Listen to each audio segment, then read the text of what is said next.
Do I look my photogenic best? Yes. Otherwise, we can't proceed at all. Yes, sir. We're rolling. I'm Irving Singer. The course is problems. No, it's not that problems. It's just philosophy of love in the Western world. There are lots of problems, as you will discover. And we meet between 2 to 5 on Mondays in this room. Anyone have any problem about the room or the date, the hour? Okay, let's stay on that. I've handed out the reading list, and I'll go through each of the items shortly. But there are two matters of business I want to attend to first. I want to know about you so that we can discuss what you're interested in today, and I can get to know you as soon as possible, and you can get to know each other. And also, I distributed something relevant to what is on the reading list for today, September 13th, Introduction, Marriage, Same-Sex, and Opposite Sex. So I want to explain what that is. It is an essay that I wrote a couple of months ago, and that is being published next month as part of what the publishers call the expanded edition of a book of mine entitled Sex, a Philosophical Primer, which is not on your reading list, but this is what I'm giving you is really independent. A Sex Philosophical Primer came out in 2001. There was very little about marriage and virtually nothing on homosexuality or sexual orientation. It's a different kind of book about in the philosophy of sex. It seemed to the publishers, and I agreed with them, that the reprinting of that now would be enhanced by having this essay. The essay is primarily on the problem, the controversy of same-sex marriage that you all know about. And I was glad to put it in because it has such immediate relevance. The rest of the book, and in fact most of my writings, is very speculative and therefore isn't time limited. It isn't time dated. It doesn't have the urgency that this particular question has. One of the things I discuss in the essay on same-sex marriage is that hardly any philosophers, in fact hardly any people, ever discussed this in the past. It's a very, very recent issue. Not many philosophers have talked about the philosophy of sex. Not many philosophers in the 20th and 21st century have talked about the philosophy of love. There's a great literature in philosophy and literature, in creative writing, literature, about the nature of love, but very little on either sex or sexual orientation. So that what I thought that in this course, instead of going in a boring chronological order, we could very well start with the present and then work back and forth throughout the course in accordance with what you're interested in. In general, I would like this to be a course in what you are interested in, and so as soon as I give you a chance, I'm eager to see what you write down on the cards, and then we can talk about that. Before I do that, let me just say a couple of words of introduction, and then I'll continue later on. As with it's all of my courses nowadays, they are expressions of my philosophical development. As you can see, I don't lecture from notes. I don't prepare what I'm going to say. One reason I can do that is because I only teach what I'm myself working on.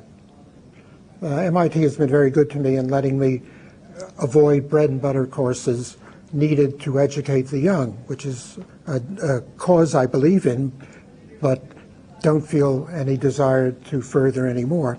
I'm allowed to write and to teach exactly what I want. so that what I do write comes out of me. Now, there is one justification for that, which is based on the nature of philosophy. Philosophy is not like other subjects, even in the humanities. Philosophy doesn't have right and wrong answers the way you have in engineering. If you get the wrong answer, the bridge falls down, so you got to get the right answer. There is no right and wrong answer in philosophy, and I extrapolate from that by arguing in various places that there's no right and wrong answer about life or how to live life. Life is not like a mathematical problem. Saying that is already a radical statement in the history of philosophy, because many philosophers, going back to the greatest of all of us, which is Plato, thought that there was a problem in life, and that if you develop reason properly, and one way of developing reason properly is to master mathematics. That's on the ladder that he describes in the Republic. You will get the right answer. And he can intuit it, he thinks, so he can point you in the direction of getting the right answer to the nature of life, and it's not by chance related getting the right answer in mathematics. I don't believe that. I don't know how many people nowadays do believe it. There is a rationalist way of doing philosophy, which shows itself in the way that cognitive science and cognitive science philosophy have developed in the last 20 years. It's different from Plato, but it's based on certain conceptions about the nature of reason and reasoning and rationality that are not unrelated to Plato and to the grand tradition in Western philosophy that comes out of Plato. I don't agree with that. I don't belong to that school of thought. For me, life is not a problem. There's no one solution.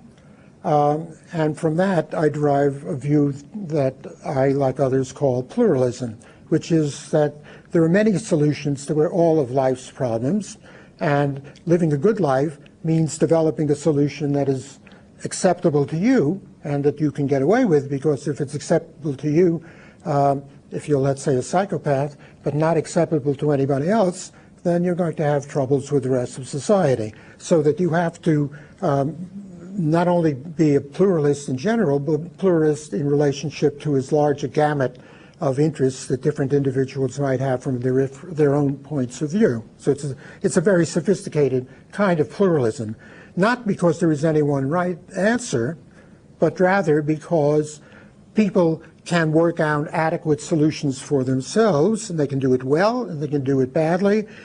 Where does the philosopher come into this? The philosopher's job is to help people to do it well. How do you do it well? One answer to that is given by the father of Socrates, the philosophical father of Socrates, of Plato, the philosophical father of Plato, who was Socrates. Socrates never published anything. We only know what others wrote about him, and above all, what Plato did. Socrates would spend his days the way I do, talking, and also without any notes. Only he did it much better. And talking in the Agora, the city square of Athens, to anybody who came along, and working at problems, human problems, practical problems, that he, being a refined thinker, could analyze and help other people to analyze for themselves. The principle he acted on was the job of philosophy is to help us make our ideas clear, not to provide knowledge, that would make it scientific, which it isn't, not to convince people of certain desirable actions, that would make it propaganda or proselytizing. Rhetoric was invented about that time and practiced by a school of people who were called philosophers but really weren't, the sophists. The sophists were people who hired themselves out to teach the elect members of the society how to become politically successful. In other words, they were speechwriters or logicians who helped people learn how to make their ideas conveyable to others whom they wanted to influence. Socrates isn't doing that. He's trying to get people to think for themselves by clarifying their ideas. His point is we all know what reality is because we're immersed in it. But we also have language, and language means that there are ambiguities, that words are hard to understand and very easy to manipulate.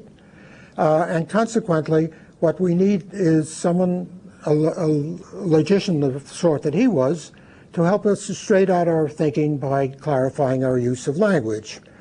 Now, there are various techniques that Socrates introduced and then became part of the subject that we call logic. Another part came in with Aristotle and later thinkers. I don't want to go into that right now, except to say that to prepare you for what I do, I think of myself as a disciple of Socrates. Socrates said the most important question is how to live. How to live, how to exist, how to have a good life, how to live with other people, how to live with your family.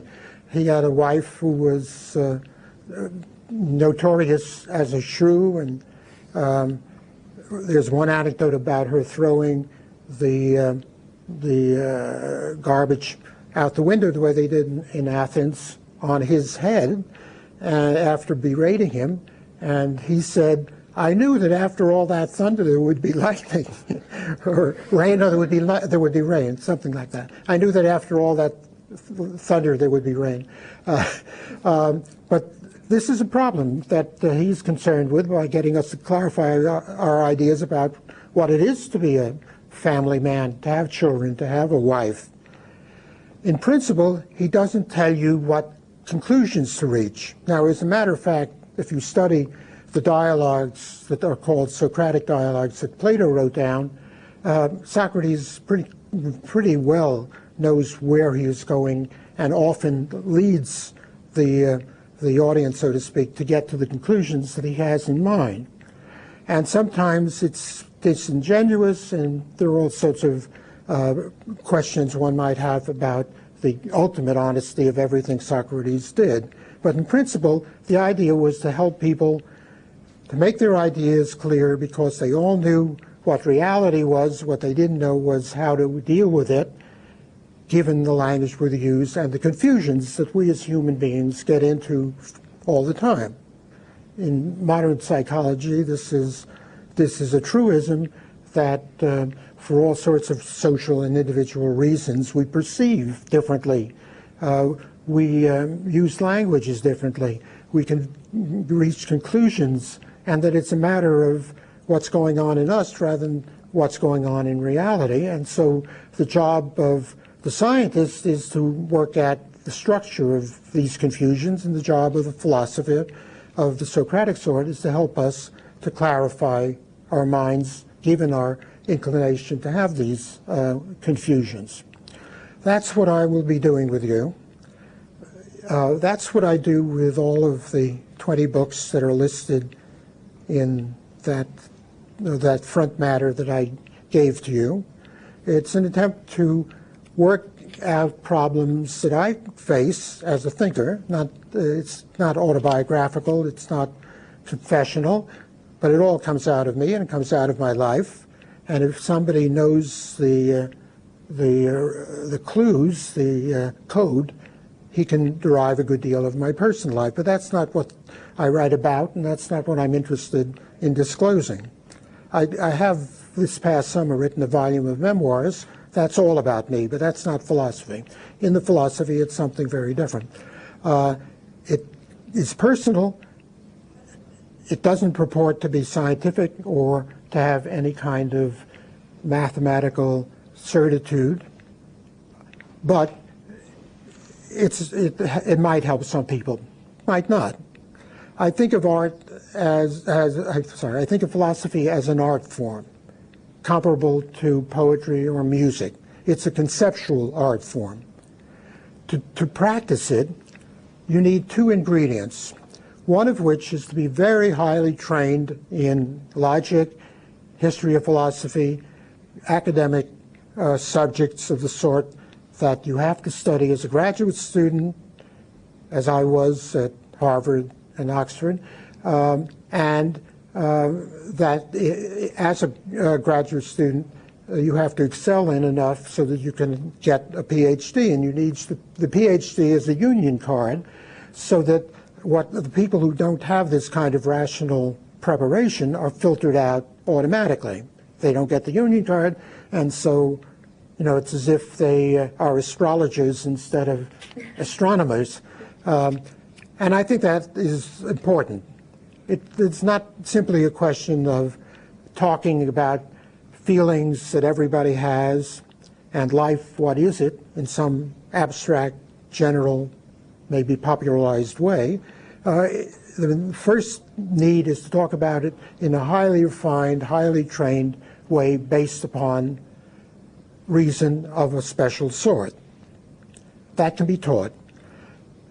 In other courses in this department and in every philosophy department in America, they teach you that more explicitly than I do. My hope is that you'll pick it up from me, and in writing your papers, it will show the development of that. I don't presuppose any philosophy courses, any preparation at all, so don't feel embarrassed if you say, oh, but I haven't ever studied logic. You don't need it. The second thing is what it is that makes philosophy into an art form, at least my philosophy. And that is the fact that there is something about the nature of the fine arts, the humanities in general, that lends itself to studying about what life is in general. I want to refine that one little bit more. When I say humanities, I really mean humanistic subjects, because there are some subjects that are called humanities and are humanities, like the study of syntax, or the study of Greek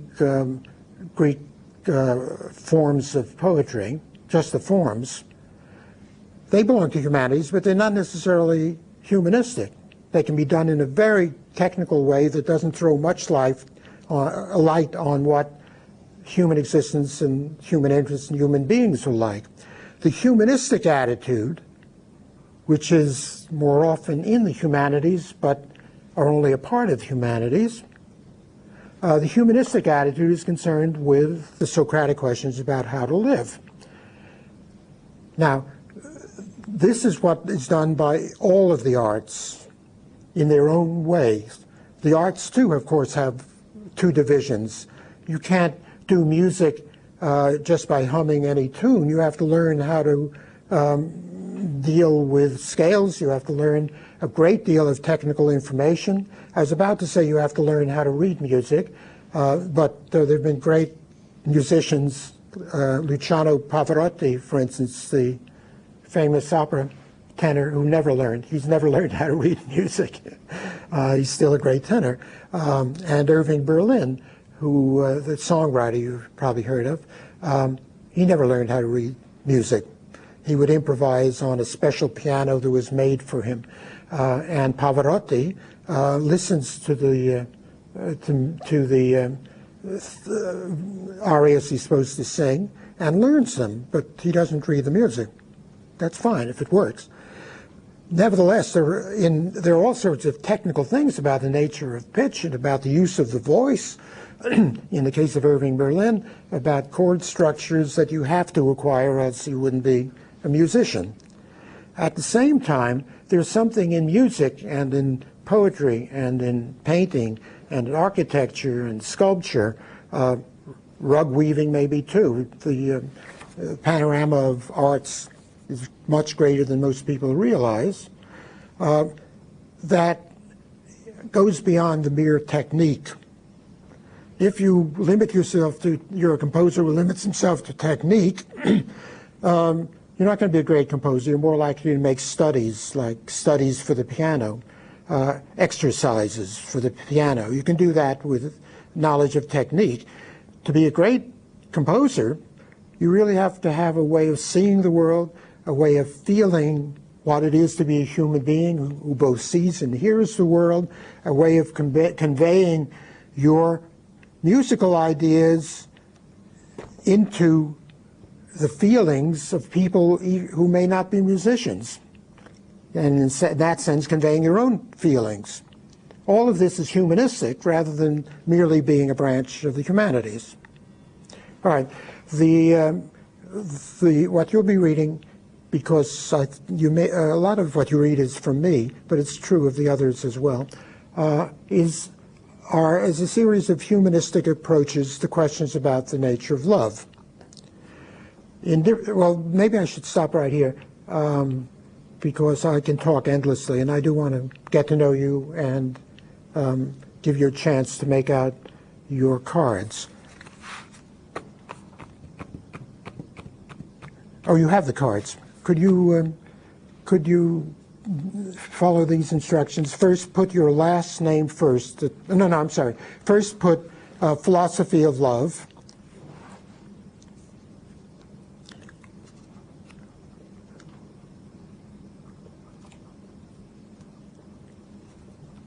And then after that, 24,261.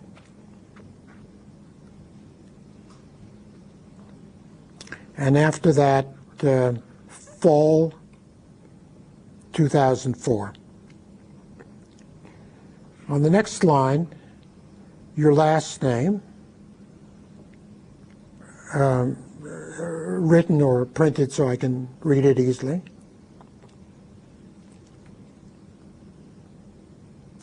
Comma, and then your first name. And after that, parenthesis, no, don't put down the parenthesis yet. Any nickname by which you want to be called, if you have one. Otherwise, if you don't want one, don't put it down. I can't see you. Should you change? Because I tend to look to the left for some reason. All right, after that, write your year with a number at MIT or anywhere, wherever you are, 1, 2, 3, 4, whatever. You're all undergraduates, I assume. All right, 1, 2, 3, 4, or 5.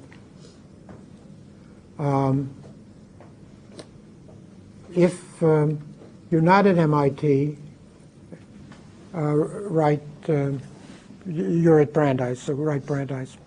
You prefer being there rather than here? Where, if you were here, I'd see you more easily. You have to bring your own chair. Under that, write not the number, but the words that describe your major, electrical engineering, or computer science, or philosophy, I gather, whatever it is.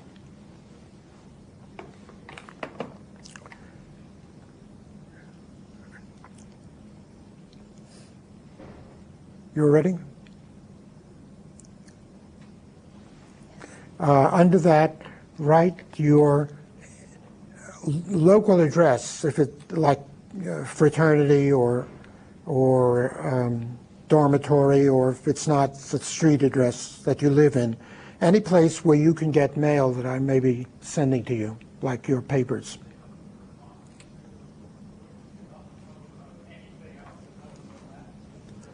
Under that, write your telephone numbers in order of accessibility. I mean, some of you work in the lab and do one thing and another and have several phone numbers, or you have cell phones as well as the old-fashioned kind. Write all those numbers down in order of accessibility. Write the one that I most likely reached you at first.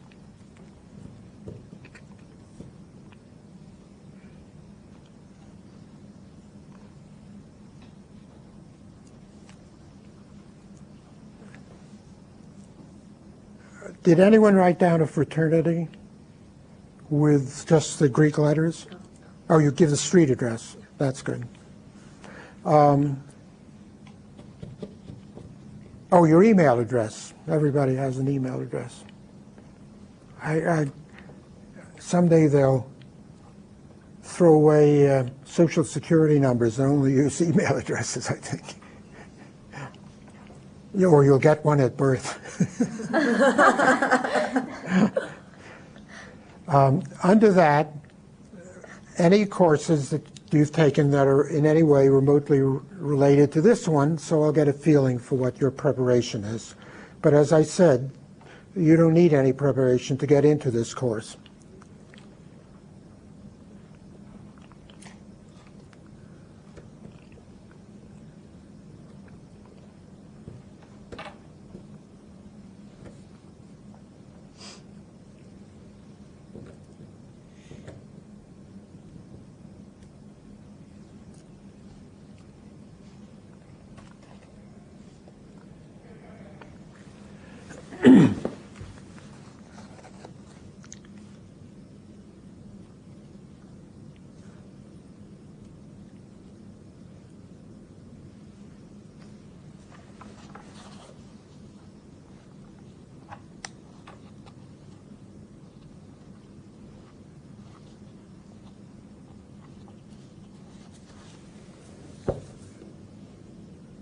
I think that if you could give me your cards now, I'd like to get to know you.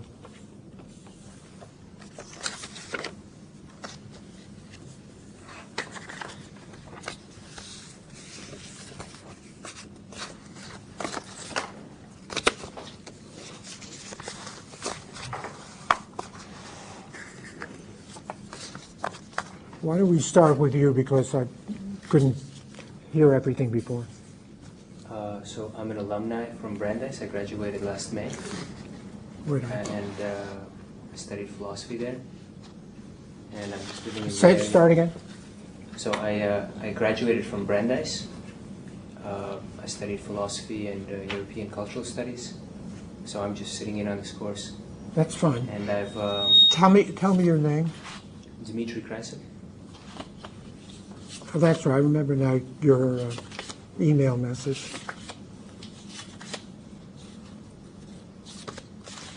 Okay, Dmitry, what were you looking for? Why are you here?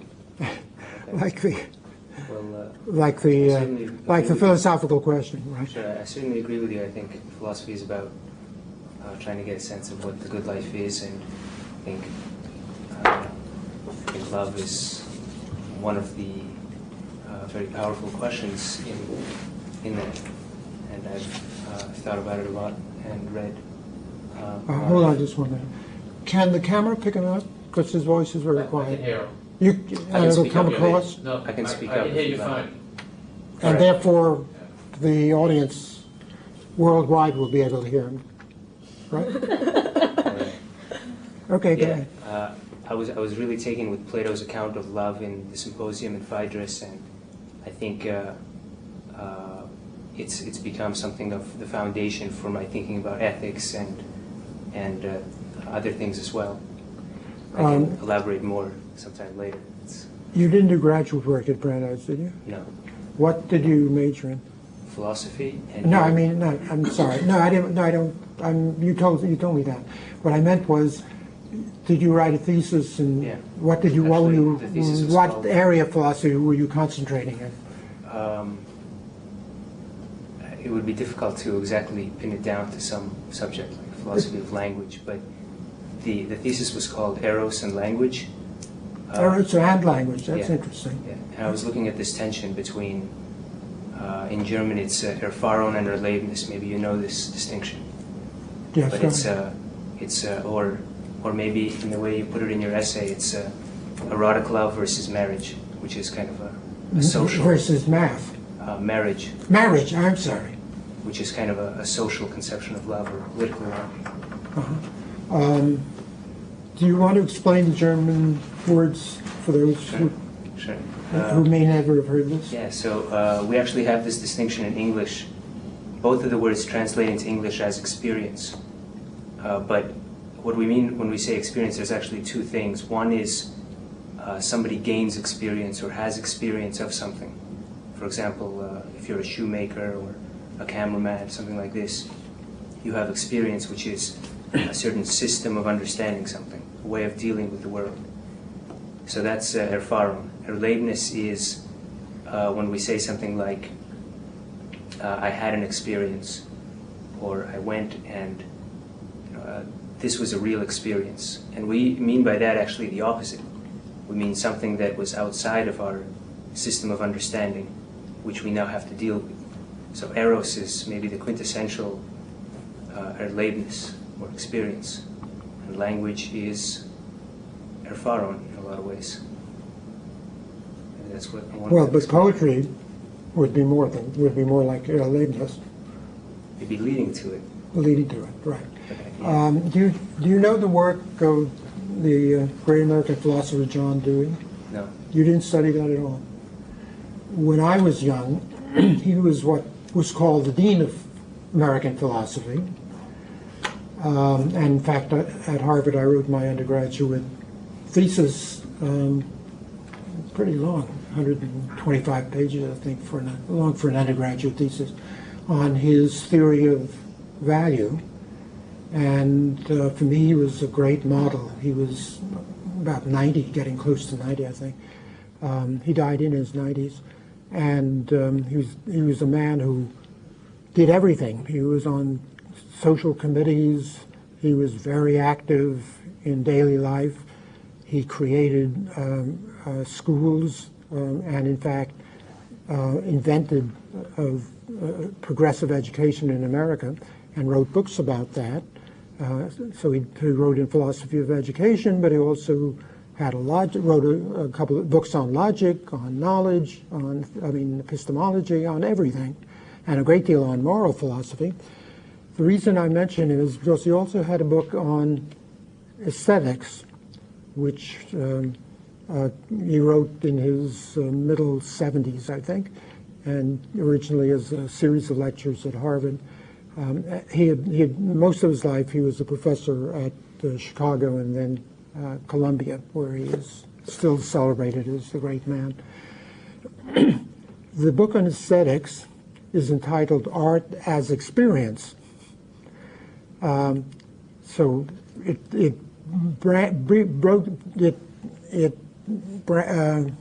covers both of the two senses that you were mentioning from the German. What he meant by an experience was something exceptional. Something is, if you say something is an experience, then it is aesthetic.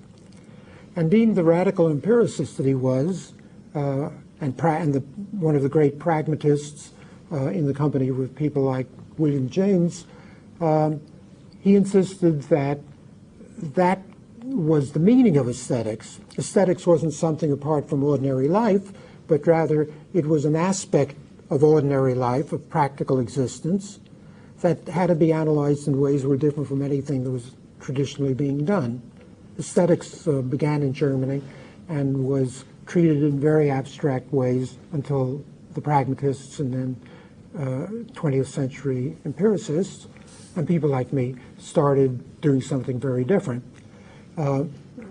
Dewey's idea is that the aesthetic is understood only in terms of something that we could say is an experience. That really is an experience, right? Along the lines of what he was saying. And let me tell you a little anecdote. I gave a lecture at the University of Granada about, 7 or 8 years ago in Spain. And before that, I had, like 2 or 3 days earlier, I had given a lecture in Malaga on the coast. To get from Malaga to Granada, there was only one way, and that was to take the bus. I didn't have a car. I suppose I could have driven, but I took a bus, and the bus goes over the mountains. The Spanish buses are very comfortable and very pleasant. I don't know, do any of you know them? They're wide, they're very enjoyable, plenty of leg room, and I always traveled with my laptop computer and opened it and started what I generally do in my spare time, which is writing a letter to my children, to the family. on these visits, the letters sometimes are 50 pages long, so they're really they're very comprehensive. Anyhow, I was happily working on the computer in this letter to the children, and there was an enormous thunderstorm, a tremendous storm, a really very powerful one that broke out in the middle of the mountains as we were going through them. And I loved that. I felt very safe. We were traveling along. There was no hesitation, comfortable. And here was this marvelous display taking place outside. All right, I got to Granada, and I gave a lecture on American philosophy, and in which I talked about George Santayana and also about John Dewey. And in talking about John Dewey, I gave his philosophy of aesthetics and the concept of an experience. And I illustrated it by saying, on the bus coming up from Malaga, there was this tremendous thunderstorm, and that was an experience. That was aesthetic. I enjoyed it very much. It was not frightening. It was an experience. After the lecture, one of the professors who had heard me came up and said, I like what you were saying about John Dewey's ideas of the aesthetic and the notion of having an experience, because we in Granada have had a drought for the last 9 months, and that thunderstorm really was an experience. All right, why don't you continue? Yeah, I mean, I guess one of the real tensions in this problem is that erlebnis, or gained experience, language, is the means that you understand what's unfamiliar when you first see it. It's the way you start to understand it through speaking, thinking about it. It also, in some ways, covers up and prevents you from having experience. If you think about... Well, what is the experience that it prevents you from having? What about love? That's probably a very good example. For example... That's like the song in My Fair Lady. What is it? Don't say you love me. Don't show tell me. That is, don't say anything. Show me. You know that song? I think that's the name of the tune. Show me. But I mean, for example, people generally have something like this experience, that they know somebody for a very long time, and because they've known this person for a very long time, they have no real new or fresh way of looking at them. They think they understand them. They think they're familiar. And so... Is that a function of language, though? Is it because of their language that they take the other for granted? I think it's because they have a language, they think they have a language for describing this person. In other words, if you were to, I think one way of breaking out of this would be to say to them, well, so you think you understand this friend of yours? Well, who are they? And try to make them say it, and then show them that, given their actions, they actually don't have a complete understanding of them. This will lead them into a kind of reflection and intrigue about. No, I recognize the problem. What I am unclear about still, but we can come back to this, is how it is that language necessarily prevents the expression of authentic love, if that's what we're talking about. So I guess it's actually, it's not that it prevents it, it's that belief that you have a complete description of something that prevents it. Again, I don't see why a complete description, if you could have that. Maybe you can't have it. For example, it would prevent it. Maybe with God would be a good example. When somebody believes they have a complete image of God, like this statue or this book, then it's very hard to say that they really have that they're intrigued with God or in love with God or something like that. Well, let's not bring God into it yet. It's a tough example. Anyhow, that was your undergraduate thesis on eros and language. It's submitted in philosophy. No, it was submitted in the European Cultural Studies Department. There's no one in philosophy who does that sort of thing. Am I right? University? At Brandeis.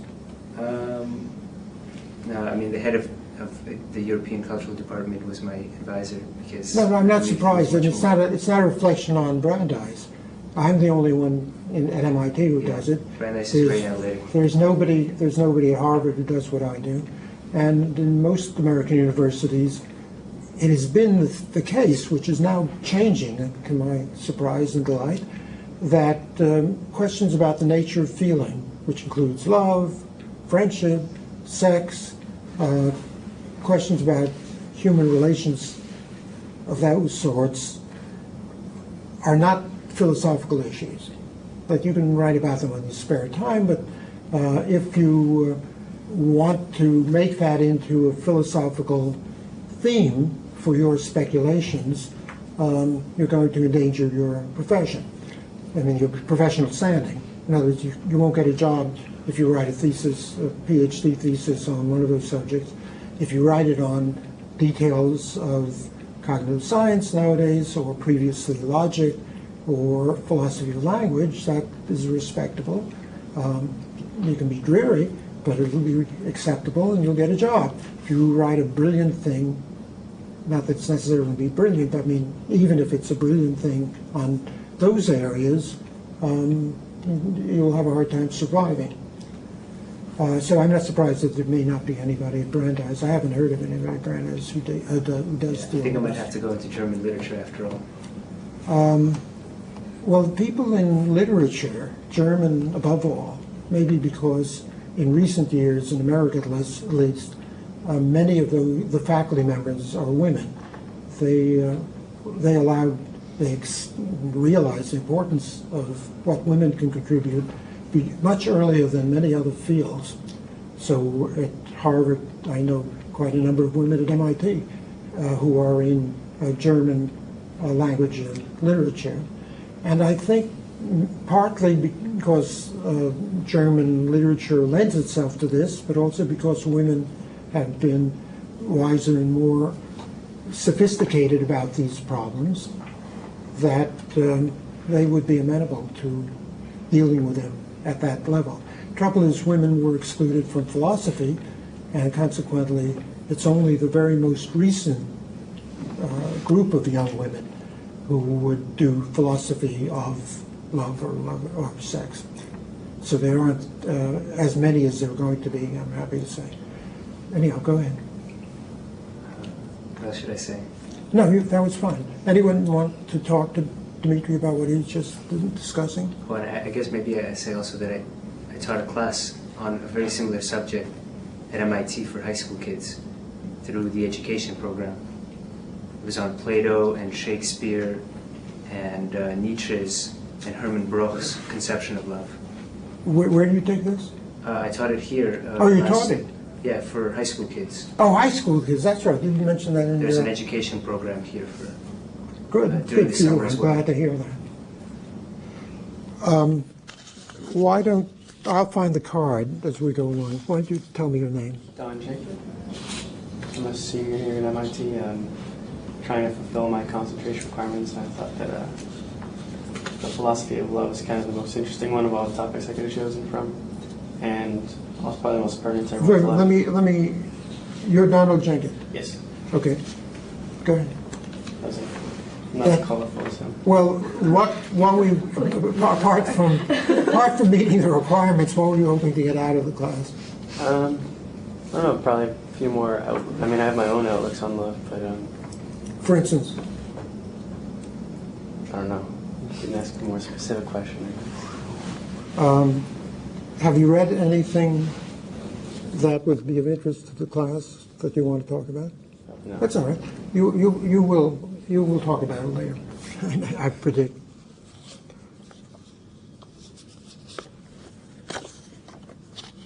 I'm Veronica. All right, just a minute, Veronica.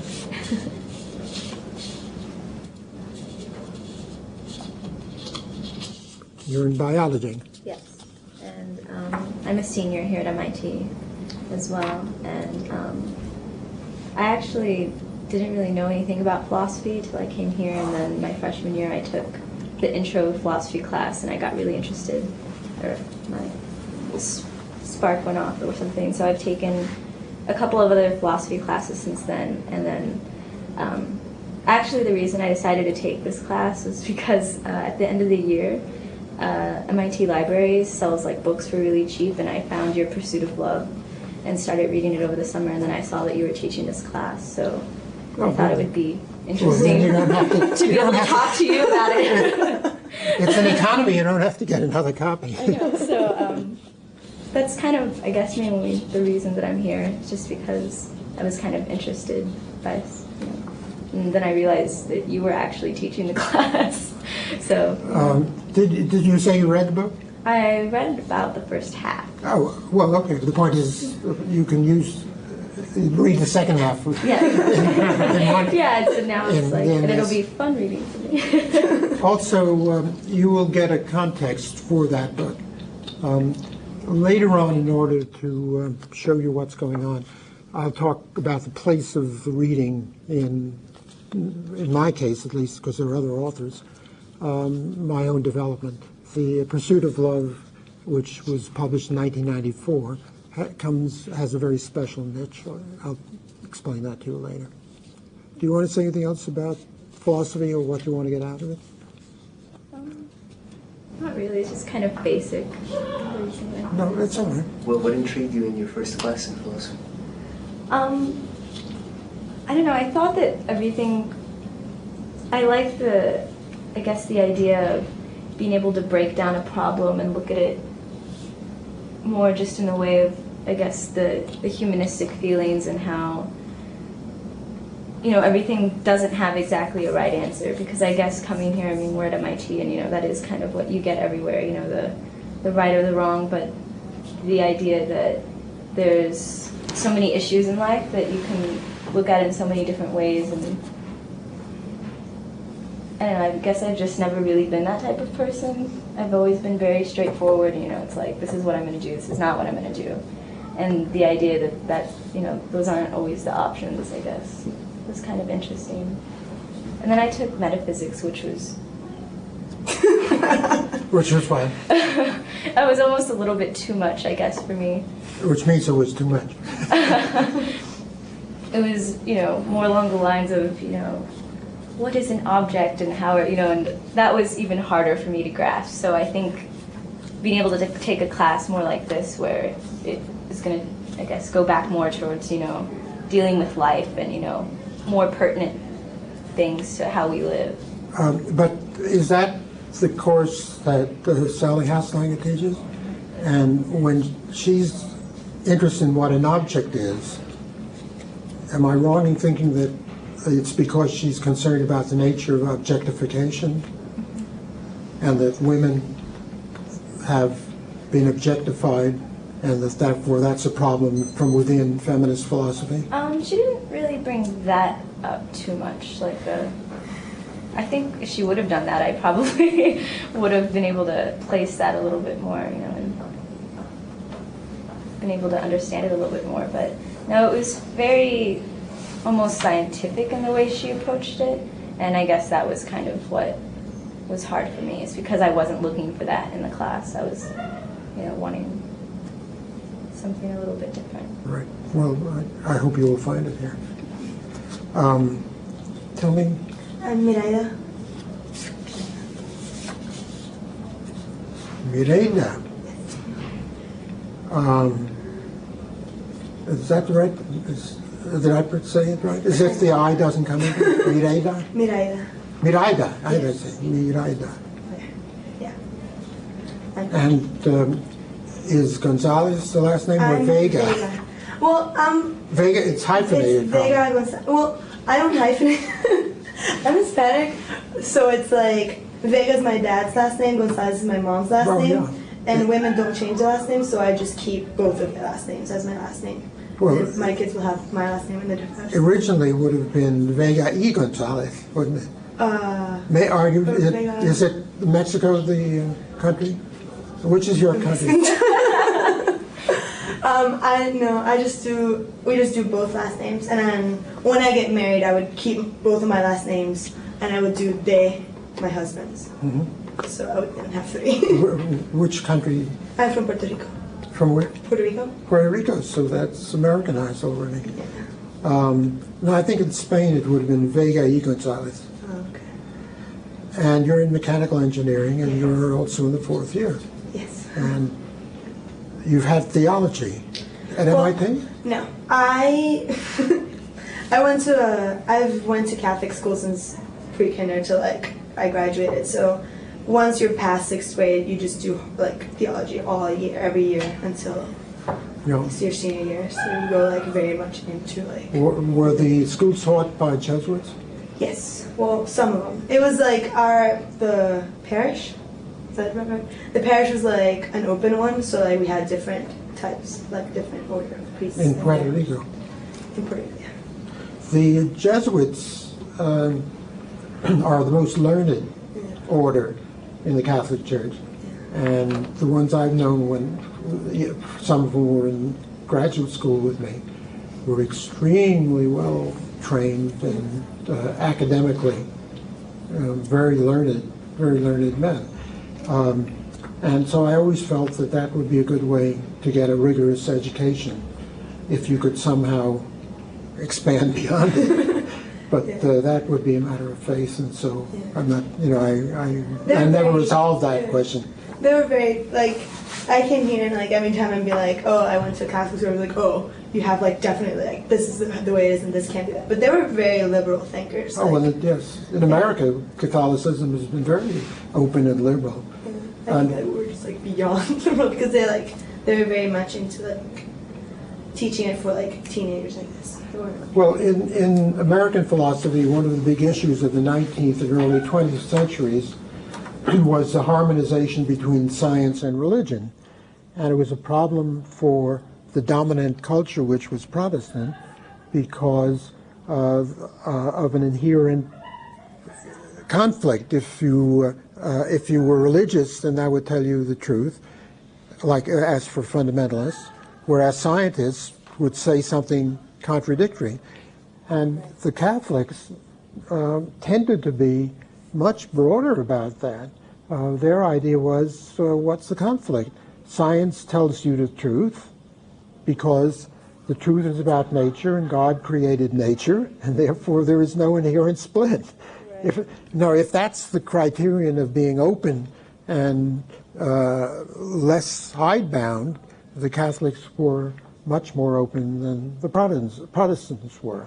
Now, on other issues like abortion or homosexuality until recent, well, even now, and same-sex marriage, then there is another.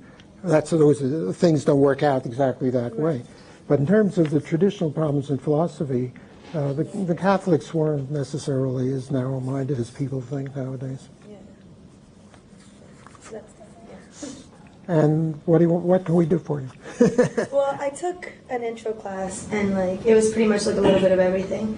And I guess the two things that most interested me were like, the philosophical way of trying to define like good and wrong and all that stuff, and then what they think about like love. So I took ethics, which deals with like. Did love come into the course? No, it's just like. Right, no, I know. Define good and define that's it. Right. And then that was 24,231 or 2402? 2402 is the intro I took. It's what is the best way to live. So it's like. Oh, what is the best way to live? Mm-hmm. Was that Rafe? No, it was once. Casper? Casper took it. Yeah. So it was last year. Right. And then, ethics, and then now I want to like look into like love and all that stuff from like more of a philosophical rather than like a religious standpoint. Right. Well, it is philosophical, I hope. Right. But it's a different kind of philosophy. Right.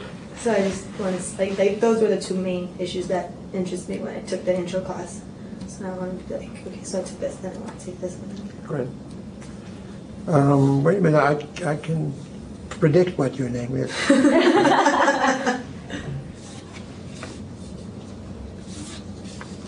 Adriana.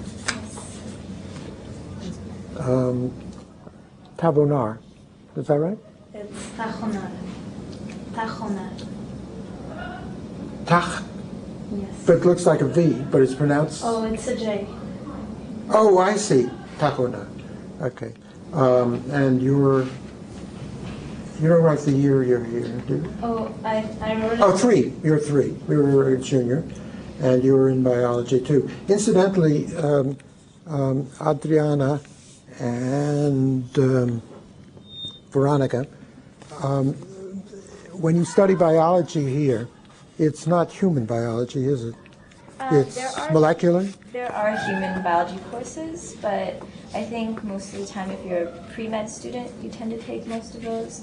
But I'm more of a molecular and cell biology. Right. And behavioral biology, nobody does, I guess. That kind of ends up falling into psychology almost here.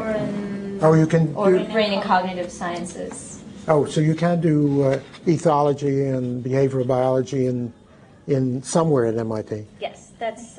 Oh, I'm glad. There's a brain and cognitive science Right. major, and I think they. That didn't used to be the case. Harvard used to have a huge department of biology that did everything, the whole spectrum, from entomology to ethology and behavioral biology. And MIT didn't. But I'm glad that there are ways in which you can get that at MIT as well now. Actually, I think the only biology MIT doesn't touch at all is plant biology. For some reason, like plants don't exist here. But everything else, there's pretty much an area Yeah. in some way.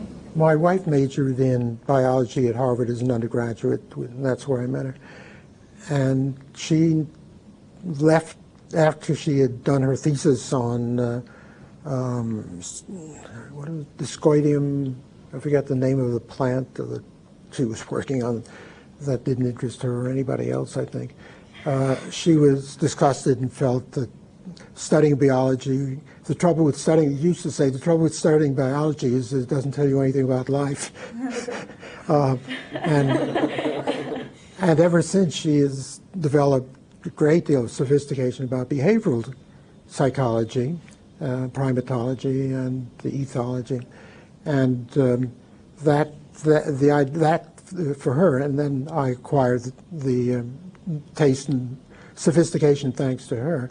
Is what we really look for in biology. And that area of biology certainly has relations to the kind of work that we're doing in this course and that I've devoted my life to, about human feelings and about human relations and different kinds of social responses. So I hope the course will supplement what you're doing. You also do molecular, Yes. right? In a way that you'll find beneficial. Do you want to say anything else, Adriana? Well, last term I took a class about feelings, and I wrote my term paper on quality. Do you hear the squeak? Yes, I apologize. I don't really need this except for some students who are very quiet. I wrote my term paper on quality and human relationships because we had analyzed quality in different aspects throughout the term. And for my final paper, I chose this topic, and I ended up focusing on friendship and love. And I thought that it was very interesting to see how the concept of love has evolved in different cultures and how it relates to works of art and concepts of religion. Well, you're in the right place. Where did you take that course? Here at MIT, it's course 9, Brain and Cognitive Science. Who taught it? Stephen Korover. I don't know. What's the first name again? Stephen Carver. Yes. He's an old friend of mine. I thought he had retired. No, he's still teaching. Oh, I didn't know that. He used to teach a course called Affect. Yes, it's that one. He's still doing that. Because I didn't see it in the catalog for several years after he retired. He's come back, I guess. It's that one, but they've changed the name. It has this long name called Affect, Biological, Psychological, and Sociological Aspects of Feelings. Great. No, we were We were in a faculty study group together a few years ago, and I know him very well. Well, I'm glad that he's doing teaching after after retirement. He's probably just does that one course. I think he does also behaviors.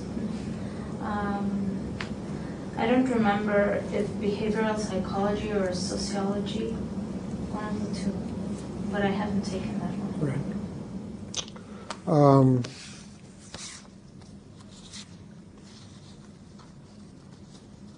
I have a choice between Arthur and Mike. Which are you? I'm Arthur. Arthur, okay. Arthur is in physics, second year, and you've had problems with philosophy. What are you looking for? Well, to be frank, it sounded kind of interesting and it fit my schedule, so. That's all right. I'm not really sure. It sounded like an interesting course. I mean, I think at this point of life, I haven't really looked at the concept of love from a philosophical point of view, so it might be interesting. Right. At this point, let me insert something that I always get around to. We're all interested in love, even if our professions or main interests, sort of in life defines itself differently. If you go if you go to find a job, let's say a summer job, working in a shoe store, and the employer says, "Why do you want to work here?" And you say, "Because I'm interested in the nature of love." You may not get the job, but whatever your interests are, you can also have, and most people, I think, do have an interest in the nature of love. That's one reason why, at a time when I was encouraged not to study this, as I was telling you, I was being a little autobiographical at that point, that this, in the profession, this isn't the way to survive. I was explicitly told by my mentors at Harvard as a graduate student, don't do this, you'll ruin your career. If you study sex, you study love, that won't enable you to survive in the profession. And I did it anyhow, and I've survived. But others have not survived, and I wouldn't recommend it for anybody now as a basis for professional advancement, unless it's like going into the ministry. You've got to do it because you have a mission. You feel you can't do anything else. Or like me, you're so dumb you can't do anything else. But nevertheless, it's something that everybody is interested in. And people generally go into philosophy because they're interested in big problems. They want to know what is the meaning of life. They want to know how to live. They want to have their thinking about the universe enlarged beyond technical studies. So it's one thing to study astronomy, and that's kind of show in the sky. You get fascinated by the colors and the lights and all of that. But it doesn't really answer the big questions. Why is there a sky? Why is there this cosmos? Why is there any cosmos? Or why are we here? Those are the questions people go into philosophy for. Then they realize that they're not going to get any answers, so they become very disillusioned because the study of philosophy hasn't organized itself that way. Well, that, I think, is related to the fact that everyone's interested in love. And in our age, in the last 100 years at least, maybe always, everyone's interested in sex. It's just that that interest has become public and flashed into your face more in America than ever before. I think you mustn't be misled about the fact that so much of American culture, our music, the literature, advertising, above all the advertising, all appeals to some aspect of our sexual interests. It's more true of the United States than ever before, and more true of the last 100 years than ever before. And there never was anybody who made the efforts that Freud did and created a whole field based on his interest in the nature of sex, so it's not surprising. But everybody is always, to some extent, and above all nowadays, everybody is interested in sex. If you take a course in it, you may find that it's either very technical, it's going to be in biology, and then it's mainly what the animals do. And if it's in the humanities, it's not going to be probing, because the people who are trained to probe, which mainly the philosophers, have been discouraged from doing that for fear of losing their livelihood. So that your interest in this, just because it's sex or because it's love, seems to be absolutely wholesome and right. And the failing is not in you, it's in the academic world. In some ways, MIT is better at that, because MIT has defined itself so much out of the mainstream, originally out of mainstream of universities that are arts and sciences, that it tolerates all sorts of things that other universities wouldn't. But that's a special case. Anyhow, anything in particular that you want to say? Not really. Okay, then why don't we go on to Mike? Okay, I'm a senior here. In I did computer take, science. Yeah, I did take 24-2 with Professor Wedgwood 2 years ago. He is now in Oxford. Yeah, that was his last year, I believe. Casper Hare replaced him. Okay, and I took last fall philosophy of science with Professor Maglow, who I think is still around. Yeah, I'm taking that one now. Yeah. Professor who? Maglow. He's Kofi Maglow. Oh, Kofi, yeah, right. So I'm a pretty technical person too. So to finish out my concentration, I could have taken logic or quantum physics or something like that. But I figured I'd take something I don't know anything about. I think a lot of my life experiences so far have demonstrated that whatever I think I know about love is abhorrently wrong. So I thought I would just sort of jump into the pool and that's a good beginning. Set that on the table. That's a good beginning. Socrates was executed on the grounds of seducing the youth of Athens. How? By teaching them false things about the gods, because he investigated questions in religion, though he claims never having denied there are gods. He didn't call himself an atheist, but that was the charge. And second, by misleading the youth of Athens by getting them to examine the nature of the state. And he did that as part of his search for the good life, to get them to think what they should be doing in life. So that was why he was executed. Before he was executed, somebody went to the oracle at Delphos and said, "Who is the wisest man alive?" And the oracle said, "Socrates." And this came back to Athens, and Socrates said he couldn't believe it, that he didn't know anything. How could it be that he would be considered to be the wisest man? And in a sense, his saying that was very sophisticated, because he meant partly what I was saying, that he didn't know any of the scientific truths. That's not the nature of philosophizing. He knew only what everyone knows by being immersed in reality.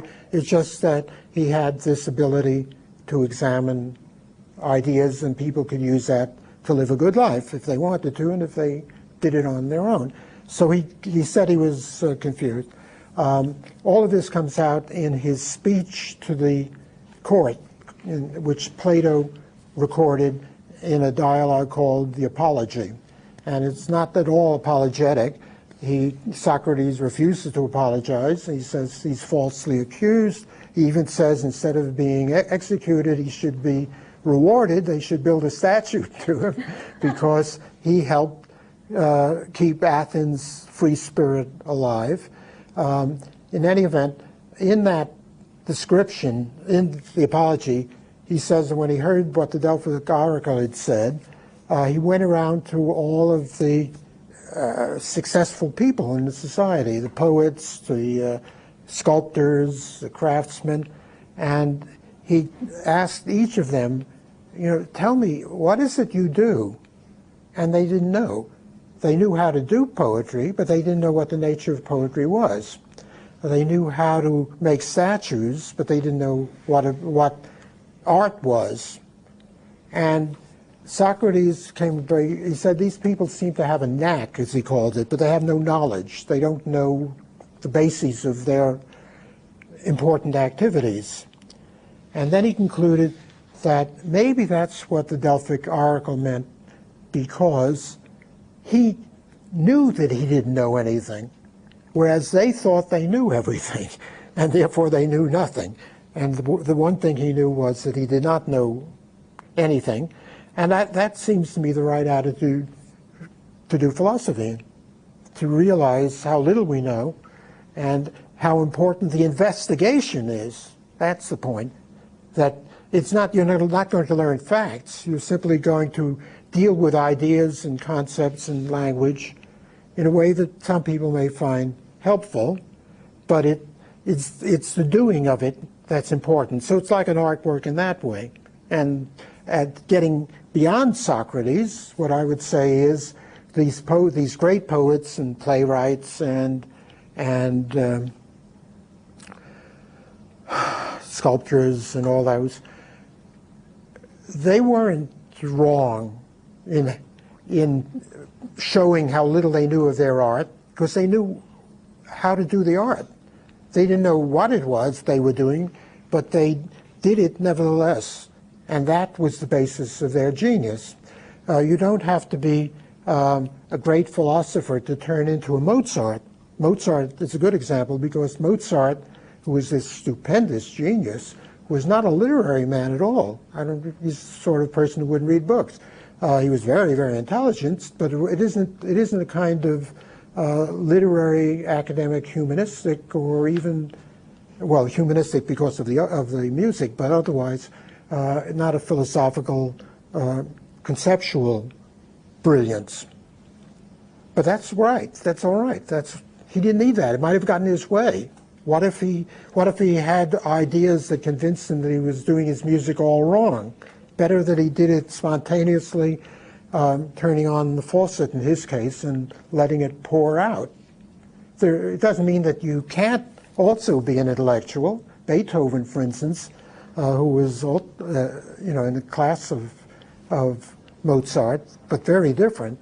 Beethoven invented musical forms, and he worked very hard working out the structure and the musical analysis of what he was doing. Mozart didn't. Mozart just picked up ideas that were standard and then did new, innovative, beautiful things with them that nobody was able to do. But it wasn't because he was as thorough an analyst of music as Beethoven was. There were different kinds. Being an analyst doesn't prevent you from being a great composer, but being a great composer doesn't require you to be such a great analyst. And this division has recurred throughout the history of music. Brahms was like Beethoven, but other people were not. They simply heard sounds and had feelings and learned how to put the two in harmony, and that's all you need. Getting beyond Socrates, I was saying, is that it isn't as if you have to know what Socrates knew, which was that he didn't know anything, but he knew how to investigate, to be a great artist. Those people who disappointed him knew how to perform their art, and maybe that's all it is. To make something into a work of art. You can be intellectual too, but it isn't required. So this is a way of assuring you that you're coming in with the right kind of preparation if you feel you don't know anything. Should we take a little break? In general, I become very oblivious of time. Time is oblivious of me. It won't go on forever, and I want to. So I have to be stopped usually. It occurs to me, though, this is a good point. Shall we take a break? Feel free to make any suggestions of that sort that you want. or of any sort.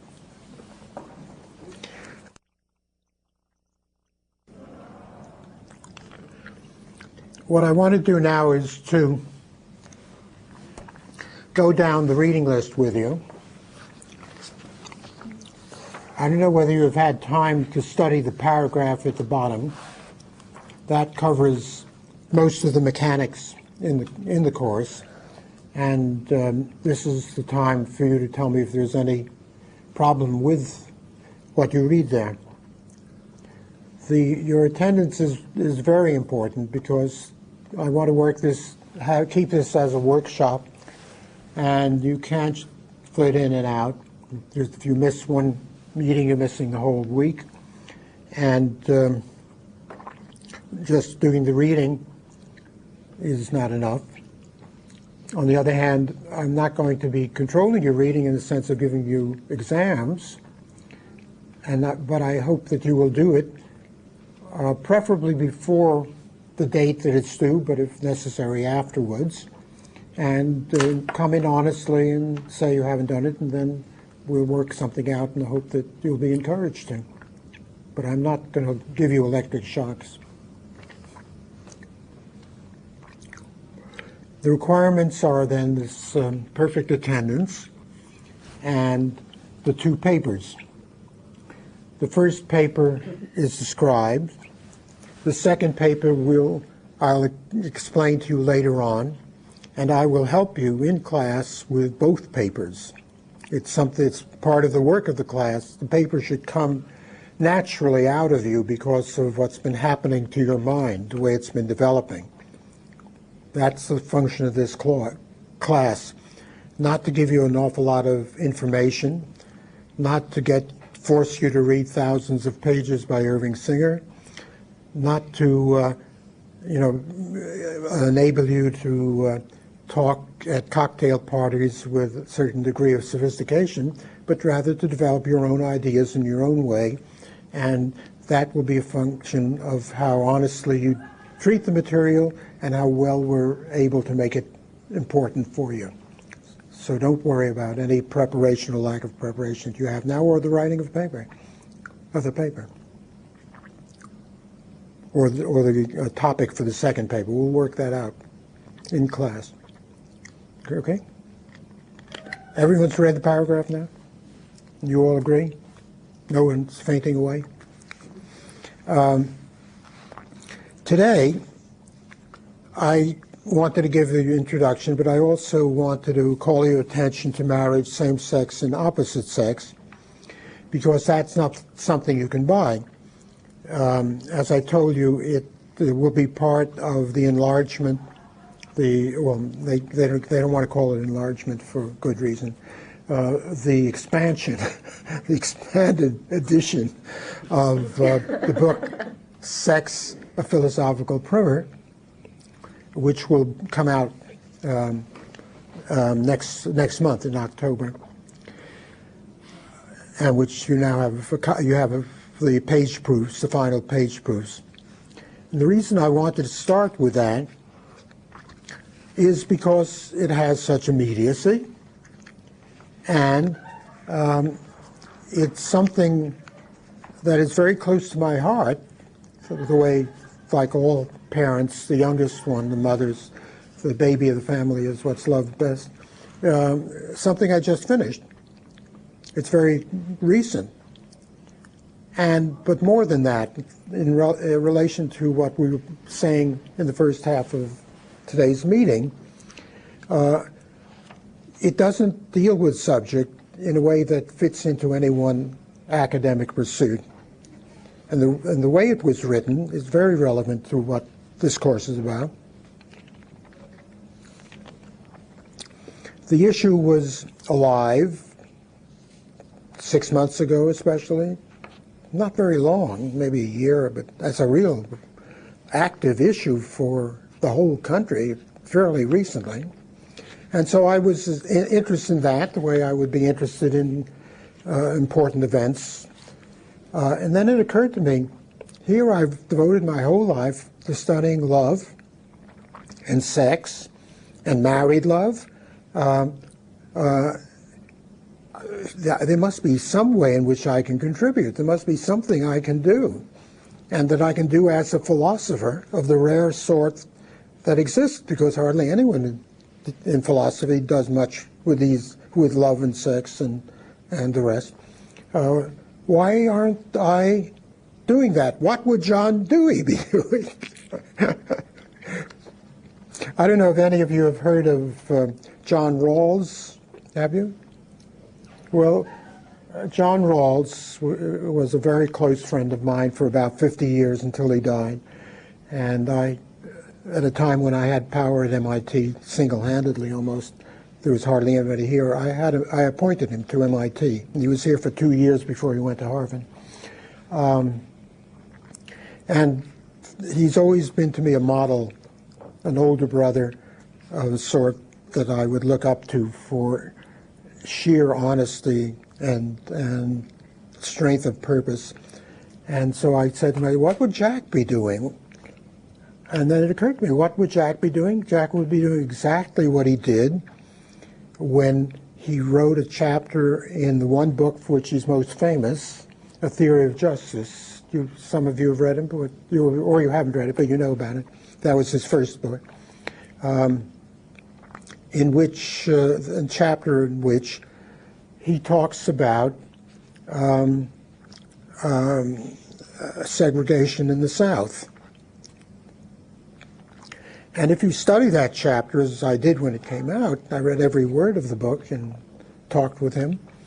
And I think I may have startled him, but he didn't contradict me. I said, you know, Jack, in that excellent chapter, you don't say anything more than Martin Luther King does in the famous letter from Birmingham jail. But what you do is that you present it in a way that dignifies it philosophically, in a way that gives it a structure and gives it a kind of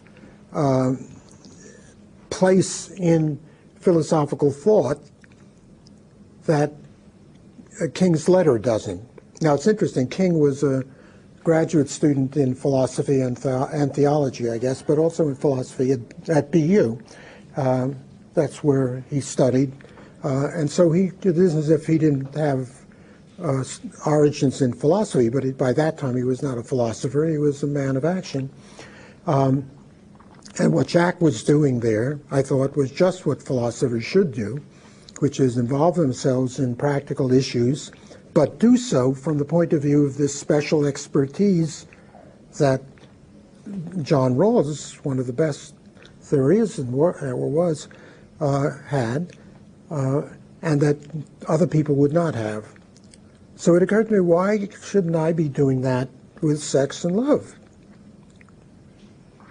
I had never seen any great problems about homosexuality and wrote very little about it. I have had several friends who were homosexual, and it was just a taste that they had. They knew I was not homosexual. I knew they were homosexual. And our friendship was established on other lines entirely. But in a sense, I knew that this was a big problem, and I sympathized with them. But I never saw anything to write about. There was one man, I don't know if he comes into any of your reading, Russell Vanoy, who wrote a book called, you'll see, this is going to be a little lengthy, this story, but you'll see the point. Sex Without Love, A Philosophical Exploration. I think that was the title of it. And at the end of it, he had a chapter called Four Philosophers of Love. I think there were, four. Plato, Freud, Sartre, and Singer. If you could believe that. And in the comments on Singer, the book came out 20 years ago, so it was not my later work.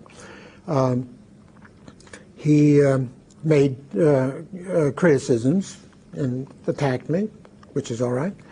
And then in the third volume of my trilogy, The Nature of Love, I spent 10 or 15 pages responding to his attack, so it was very useful.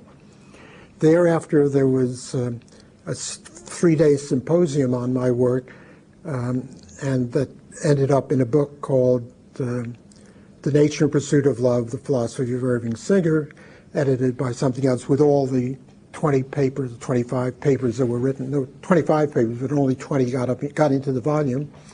And in my reply to my critics, I had a reply to Van Ooy's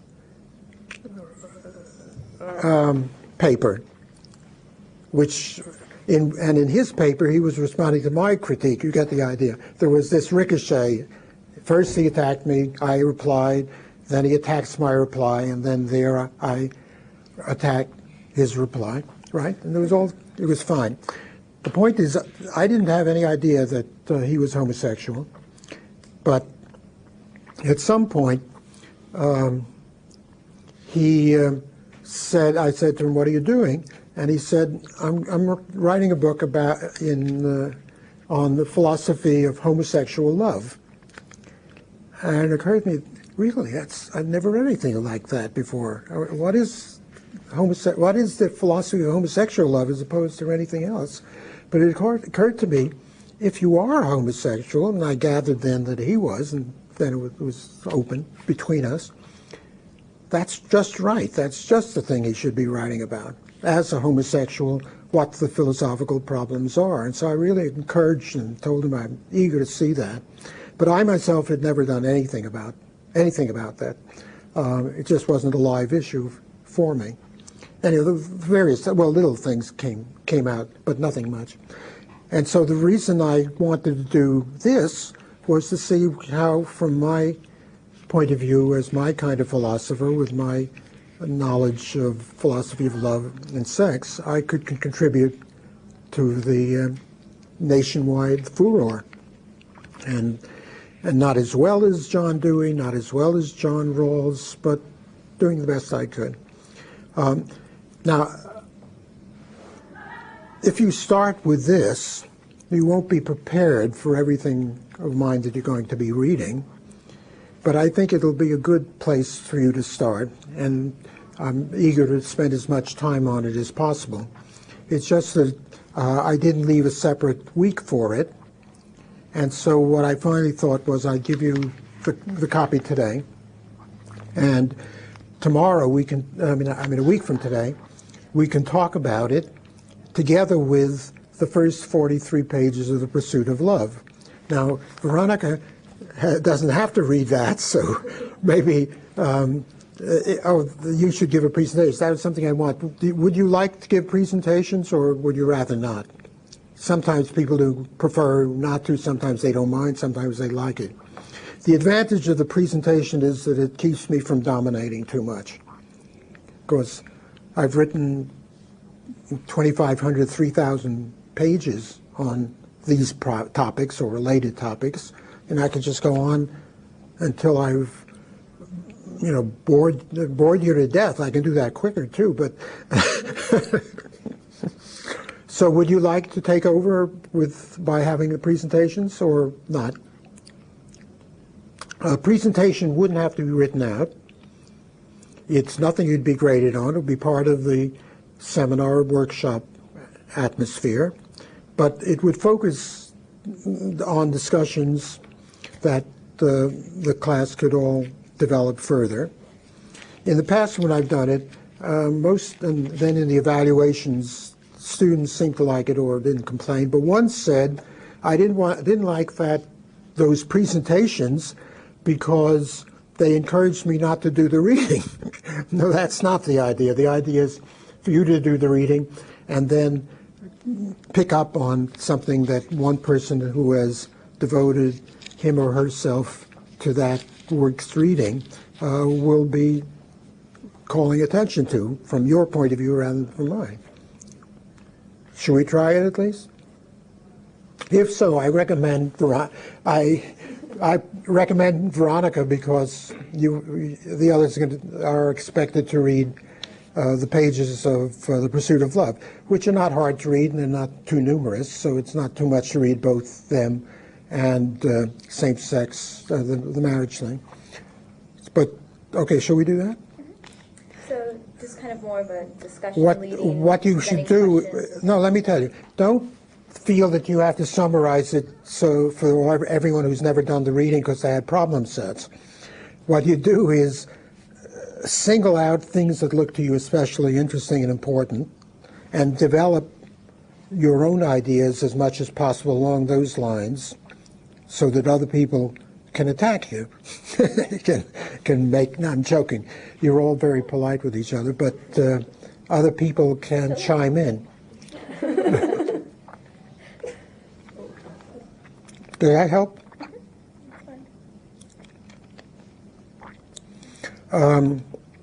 Before going any further, maybe I should just quickly give you an idea of what I do in this.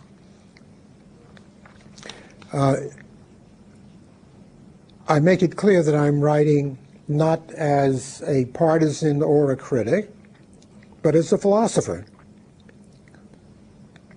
As I said, I have friends, some of them very famous, who I won't name drop, who are homosexual, and but I've had many friends who are not homosexual, and it's not as if I am obligated to defend either side. And I'm not homosexual, but I don't feel that enables me to, that alone enables me to decide whether same-sex marriages should be banned or permitted as a civil right.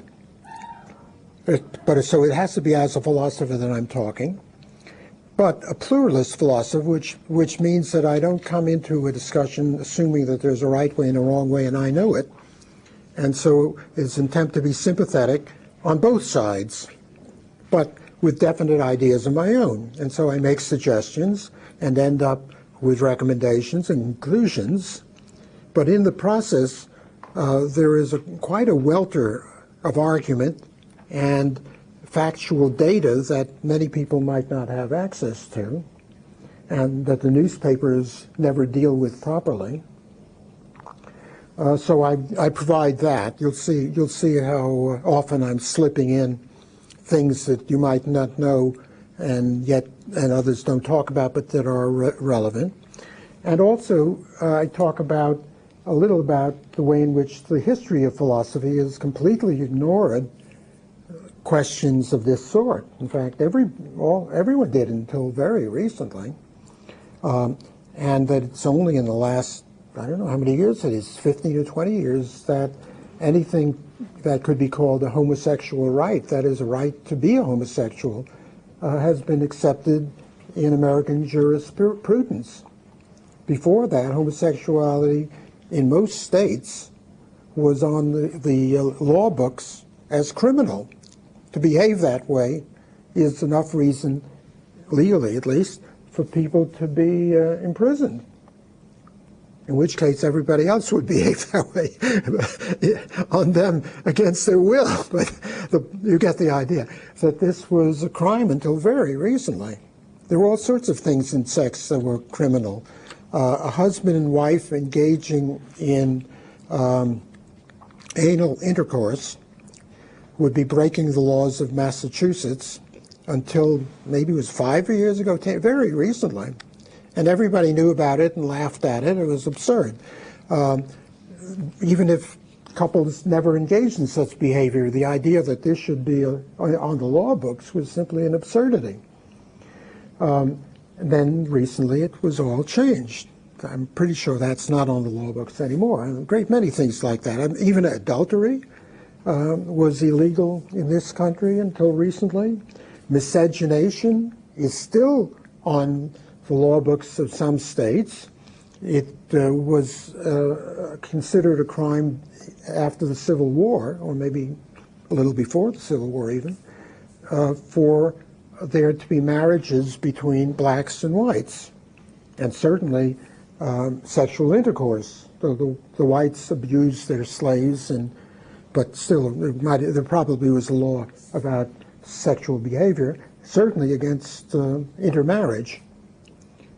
The laws still exist.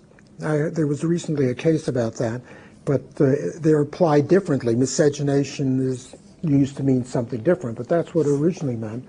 And of course, all of that's been changed. So in your lifetime, which you think of as being eternity because you didn't know anything, you haven't had any other experience, the world is very different in these areas than it ever was before.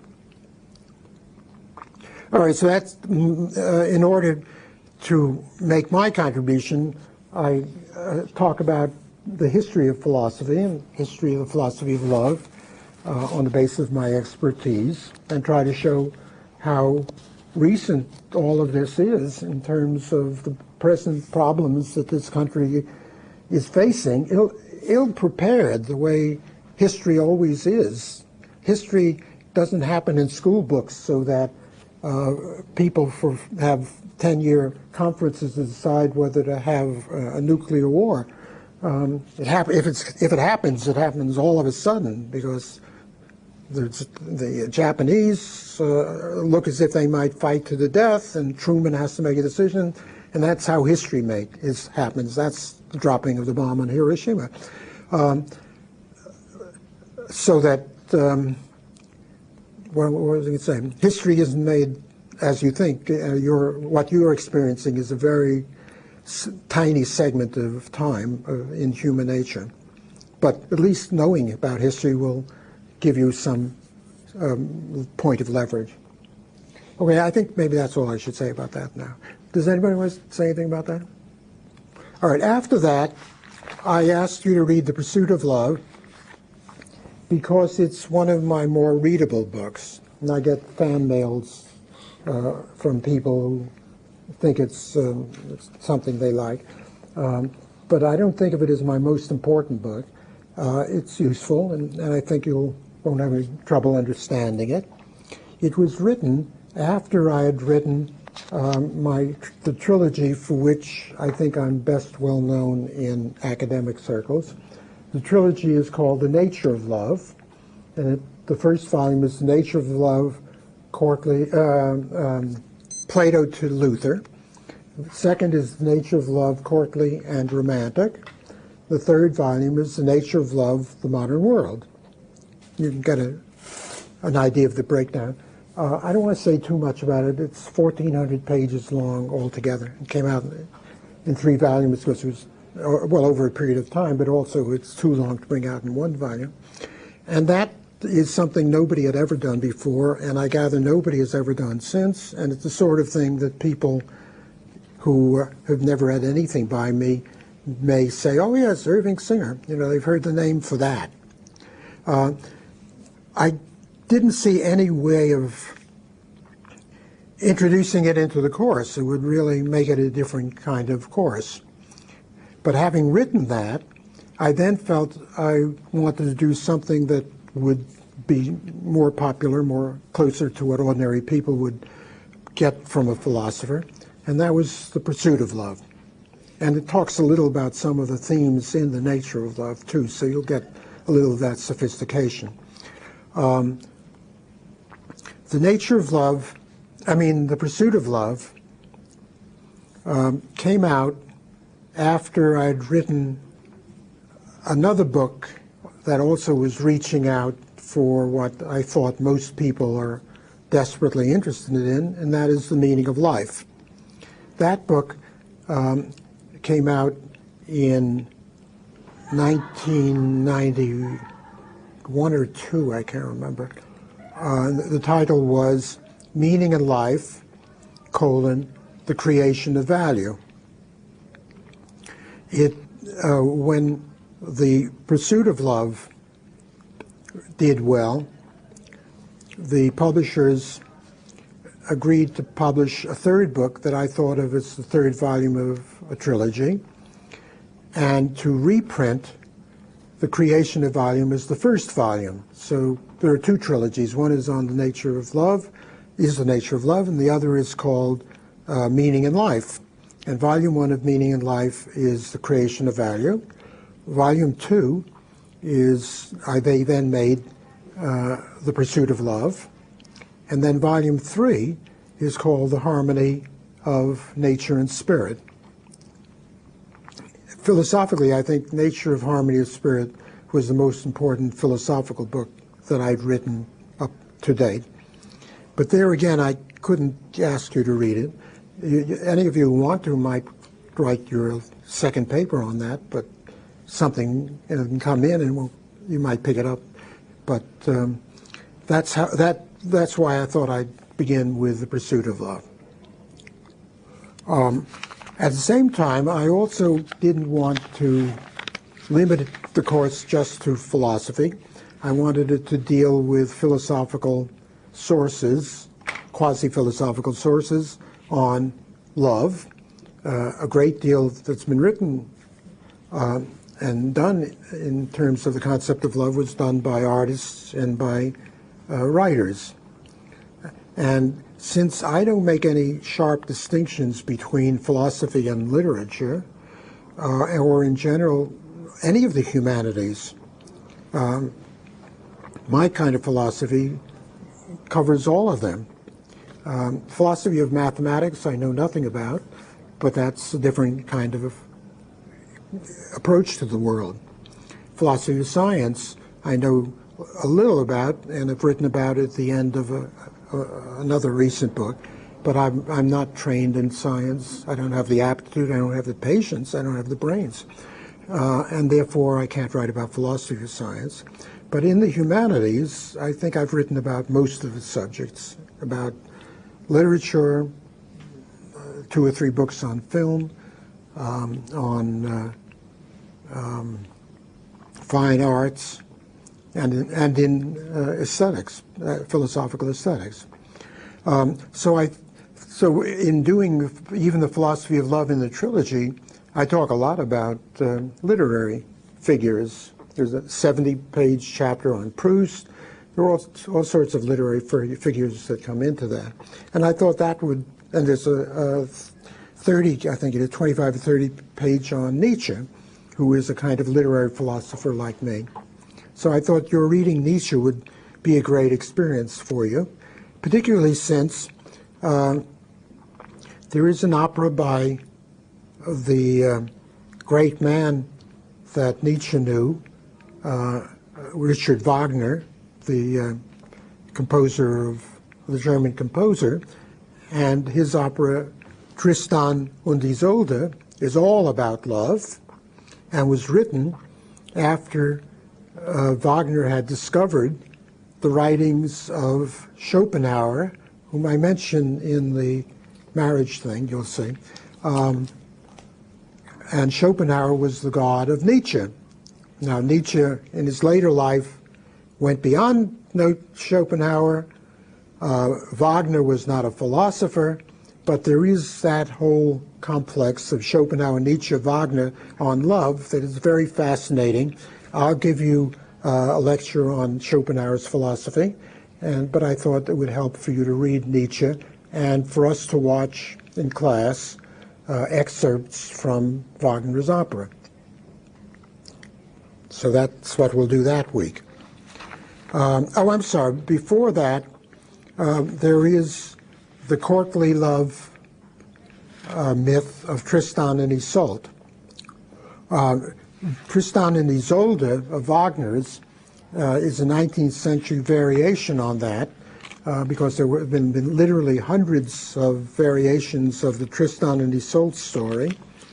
And in the 19th century, a compilation of the medieval versions, of 4 or 5 of the medieval versions, was made by a great French scholar named Bédier, and it is a very readable novel. He does a marvelous job of stitching the pieces together and making it into as readable a modern novel as you'll ever find. Students in previous years have thanked me for getting them to read this wonderful novel.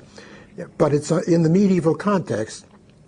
In Wagner, there's a 19th century concept in the midst of high romanticism, and so the two are significantly different. In the second volume of the Nature of Love trilogy, there's a chapter called, there's a whole 200 pages called Courtly and Romantic, or From Courtly to Romantic, something. Yeah, the title of the book is Nature of Love, Courtly and Romantic. That 200-page segment is From Courtly to Romantic. And I try to show how different courtly love is from romantic love and trace the history of it and analyze it from my own point of view. So that seemed like a good thing for you to become immersed in immediately after the pursuit of love. But there's also another myth of love that's very important, and that's the myth of Don Juan that Dmitri knows because he mentioned Pushkin's Don Juan. Do you know, you must know, Eugene Onegin. And what's the point about Eugene Onegin, the great, made into a great and wonderful opera by Tchaikovsky that you might not know. But what is the point about the character of Eugene Onegin? He is a Don Juan. If you see him that way, then everything falls into place. He is a Don Juan who encounters a beautiful, virtuous, wonderful young girl who resists, who was ready to throw herself at his feet, but he wouldn't count as a conquest for him, so he rejects her. And then she develops to a level of superiority beyond him, and he's the Don Juan who for the first time in his life falls in love with her, but by that time she's married, and strong, healthy, virtuous woman, and married to an much older man whom she's devoted to, and she rejects the Don Juan, and the ending is ambiguous in Tchaikovsky. It's not clear whether Onegin, who's out of his mind in despair, goes out and kills himself, or whether he's doomed to suffer forever after from having fallen in love after being a Don Juan. I don't remember what Pushkin's ending is, do you? What happens to Eugene Onegin after Tatiana has, at the end, repelled him? I think he leaves it off like that. In fact, do you know the last opera? lines that you should leave life without What, being pardon? finished. No, he leaves it kind of unfinished in a sense. And No. the last line. I have trouble hearing you. Go ahead. He leaves it unfinished at that point after Onegin goes and declares his love for. Now that's in for Tchaikovsky and in Pushkin? Yes. It's also ambiguous. Yes. Okay. No, that's what I would expect. You'd all love that opera. It's very romantic, and it's Tchaikovsky's music that everybody loves. And it's a very good opera in many ways. I can't remember whether you told me that you were born in Russia. Yeah. Didn't you grow up with Pushkin and Tchaikovsky? No, I grew up here. I came here when I was 7. But I was in St. Petersburg 2 years ago, and I saw the opera there. Although I think the novel by Pushkin is still much better. Throughout the opera, I kept on wanting to just go and read the book. Okay, let's go on. George Bernard Shaw picks up on the Don Juan. Oh no, before that, Moliere's version of Don Juan is one of the most famous, and it's still performed in English translation, Cambridge and all over. It's very successful and a very great play with all sorts of interesting philosophical concepts that I would like to see what you think about.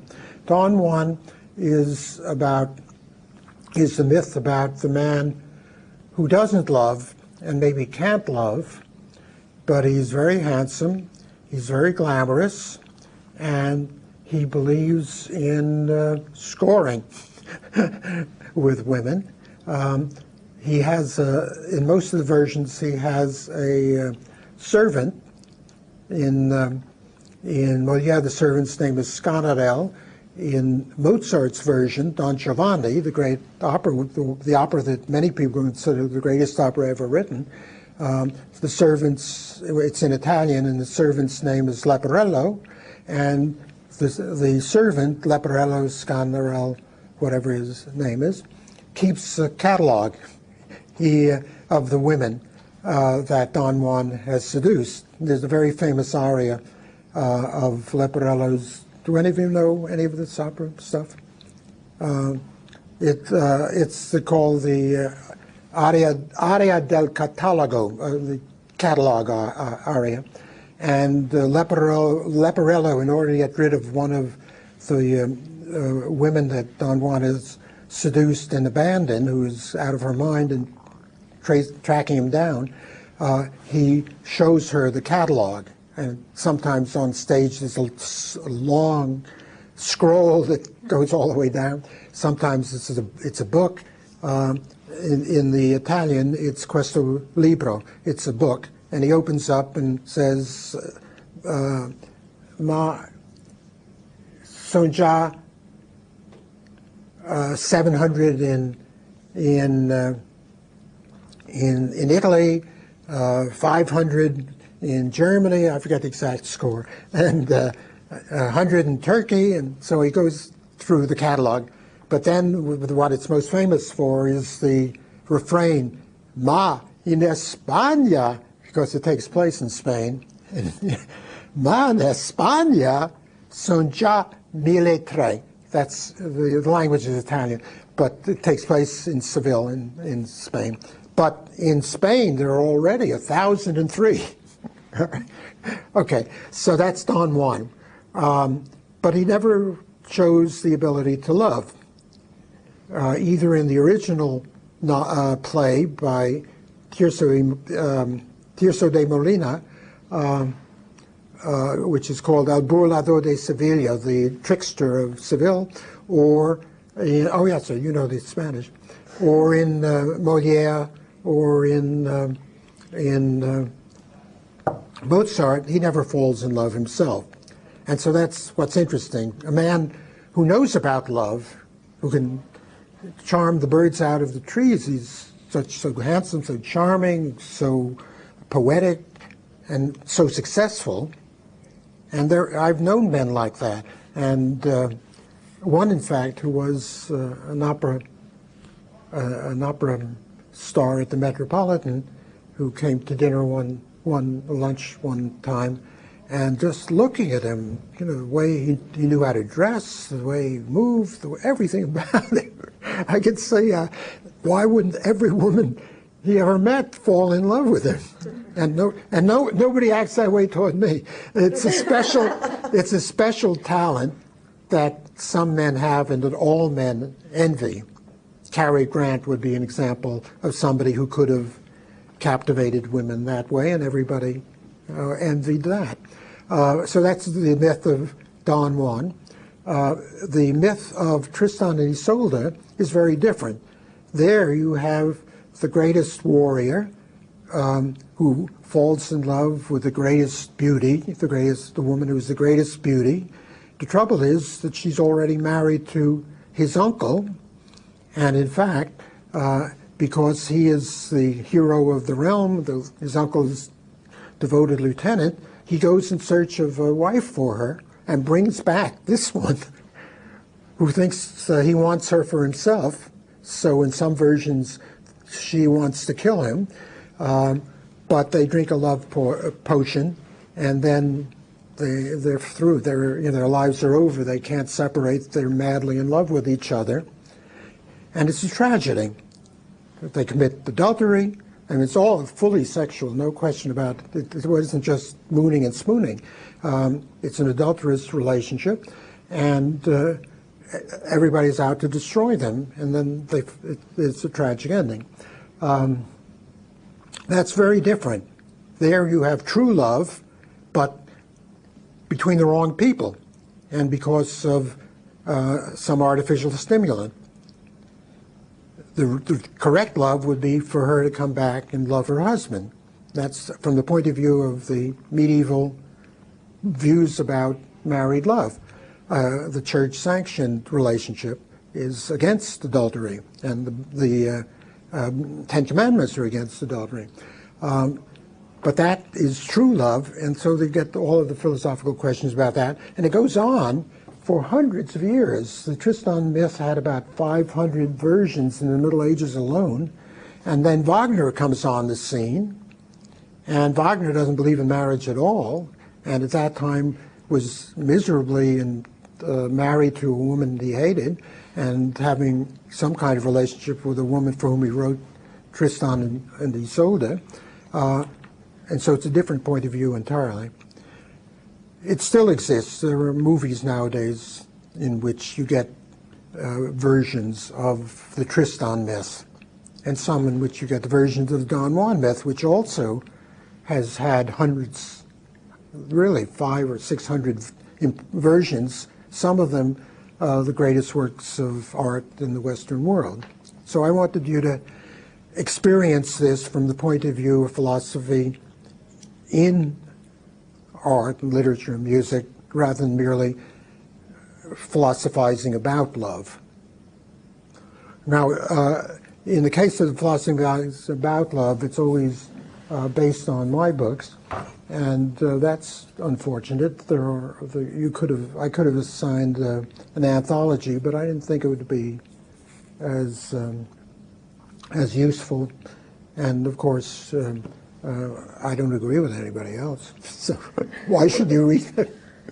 But no, you can do that, and that would be excellent outside reading for your second paper, and I will advise you about it.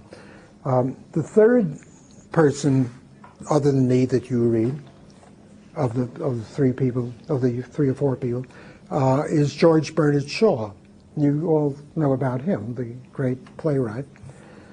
He has one of maybe his most philosophical works called Man and Superman, in which there is a very long scene that happens in in the second act in one of the places in North Africa that the action takes place, and it is a dream scene dreamt by the main character, whose English name is John Tanner, and he is Shaw's version of Don Juan, because in Spanish Don Juan's name was Juan Tenorio. So Juan being John, Tenorio becomes Tanner. And what's interesting is that it's a view of Don Juan unlike any other, and brilliant and witty and filled with great philosophical insights that Shaw had and put into the preface. So there I want you to read the preface, and I want you to read the Don Juan scene in Act 3. If you read the whole book, but you read the play, you will enjoy that immensely. It's often put on in Cambridge and other places. It's very much worth reading, but I didn't want to burden you with too much reading all at once. All right? Maybe if one of you gives a presentation, you could do the reading of that and then introduce that into your remarks, if you don't mind. But we'll work out our procedure from week to week. All right, then after that, I had to choose among the 8 or 9 or 10 books that I've written that are really on love. And I chose this recent one, Explorations in Love and Sex, which came out in 2001, because it has in it material in the philosophy of love that I thought you would get something out of.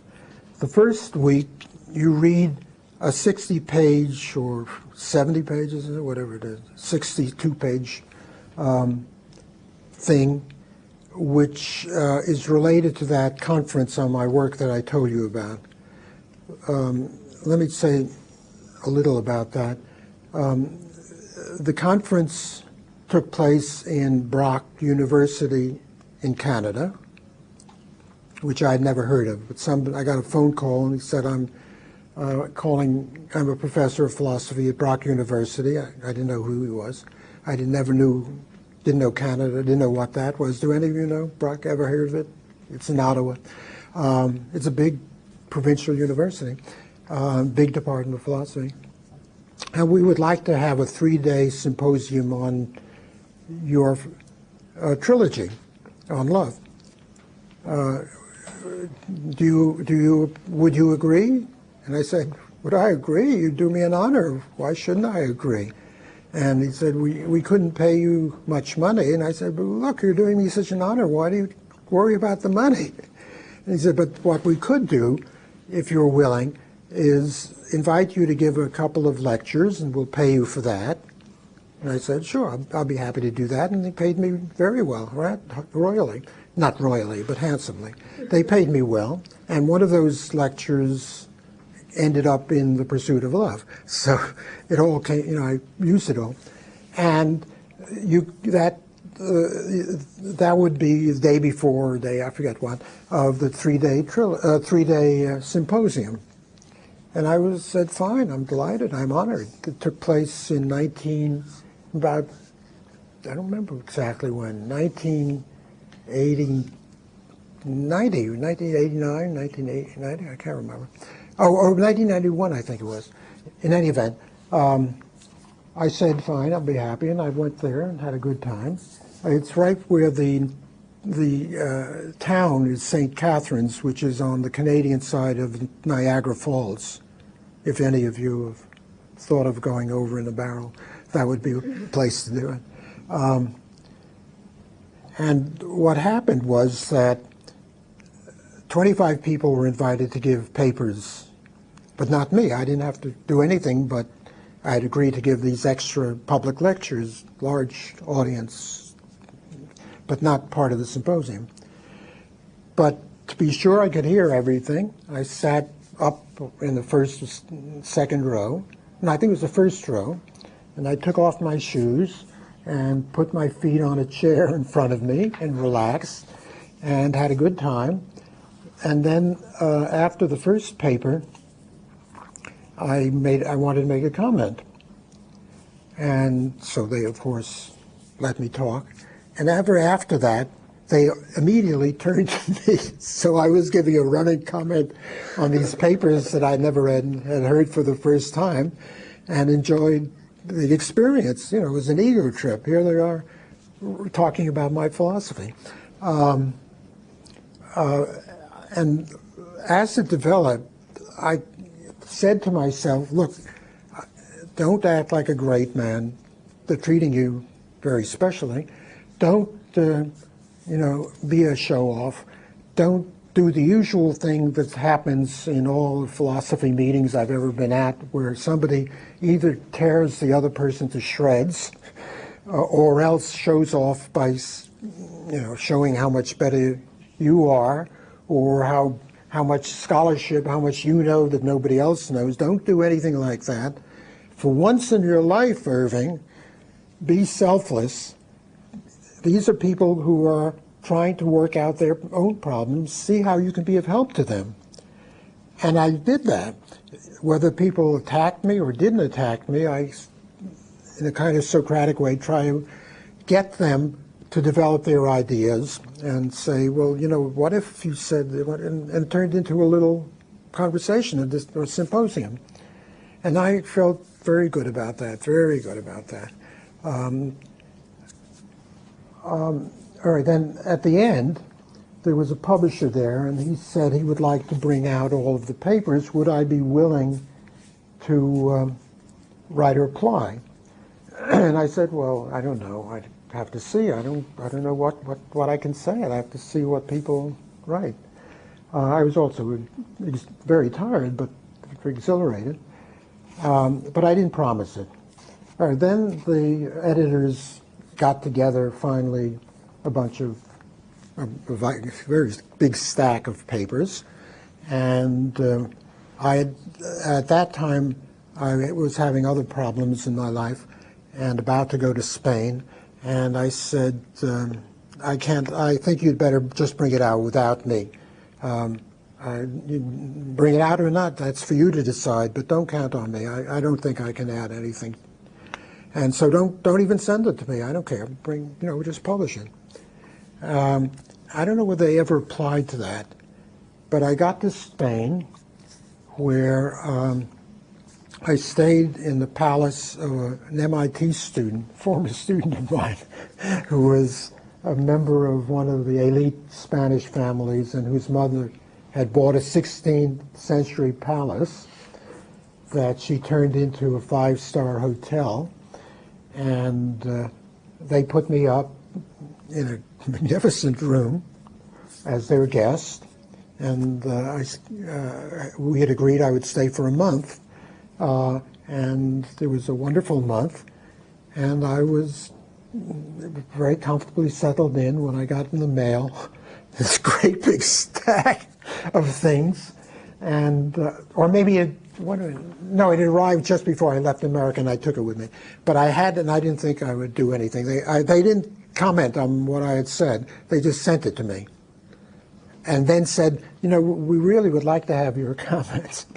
But I told them I don't expect it. But I took it with me. And then I got intrigued and started writing out comments. And by the end of that month, or maybe the month after when I came back to America, I had written 20,000 words. And that became part of the book. And I gave it the title of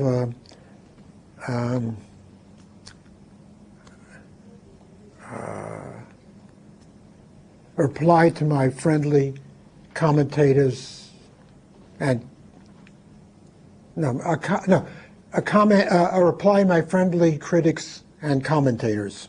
That was the title of it, and that book was published. Then I had other things, and I decided, why don't I just take it out of there and put it into this other book, and that's what I'm asking you to start out with. That's the reading from 105 to 67 in Explorations in Love and Sex.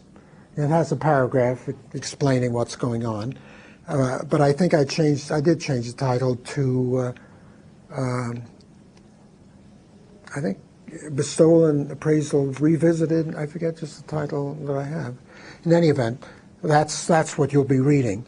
And I thought it would be useful to you because in answering the critics, I discuss most of the major points in the trilogy, The Nature of Love.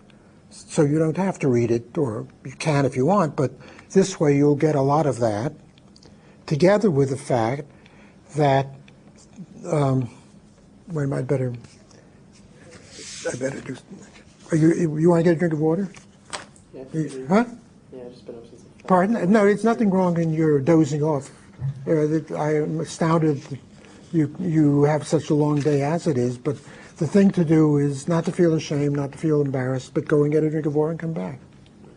And then you can stay.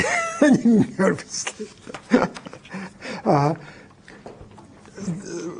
One reason I was able to get involved in this was because my thinking had changed a great deal since the writing of the trilogy.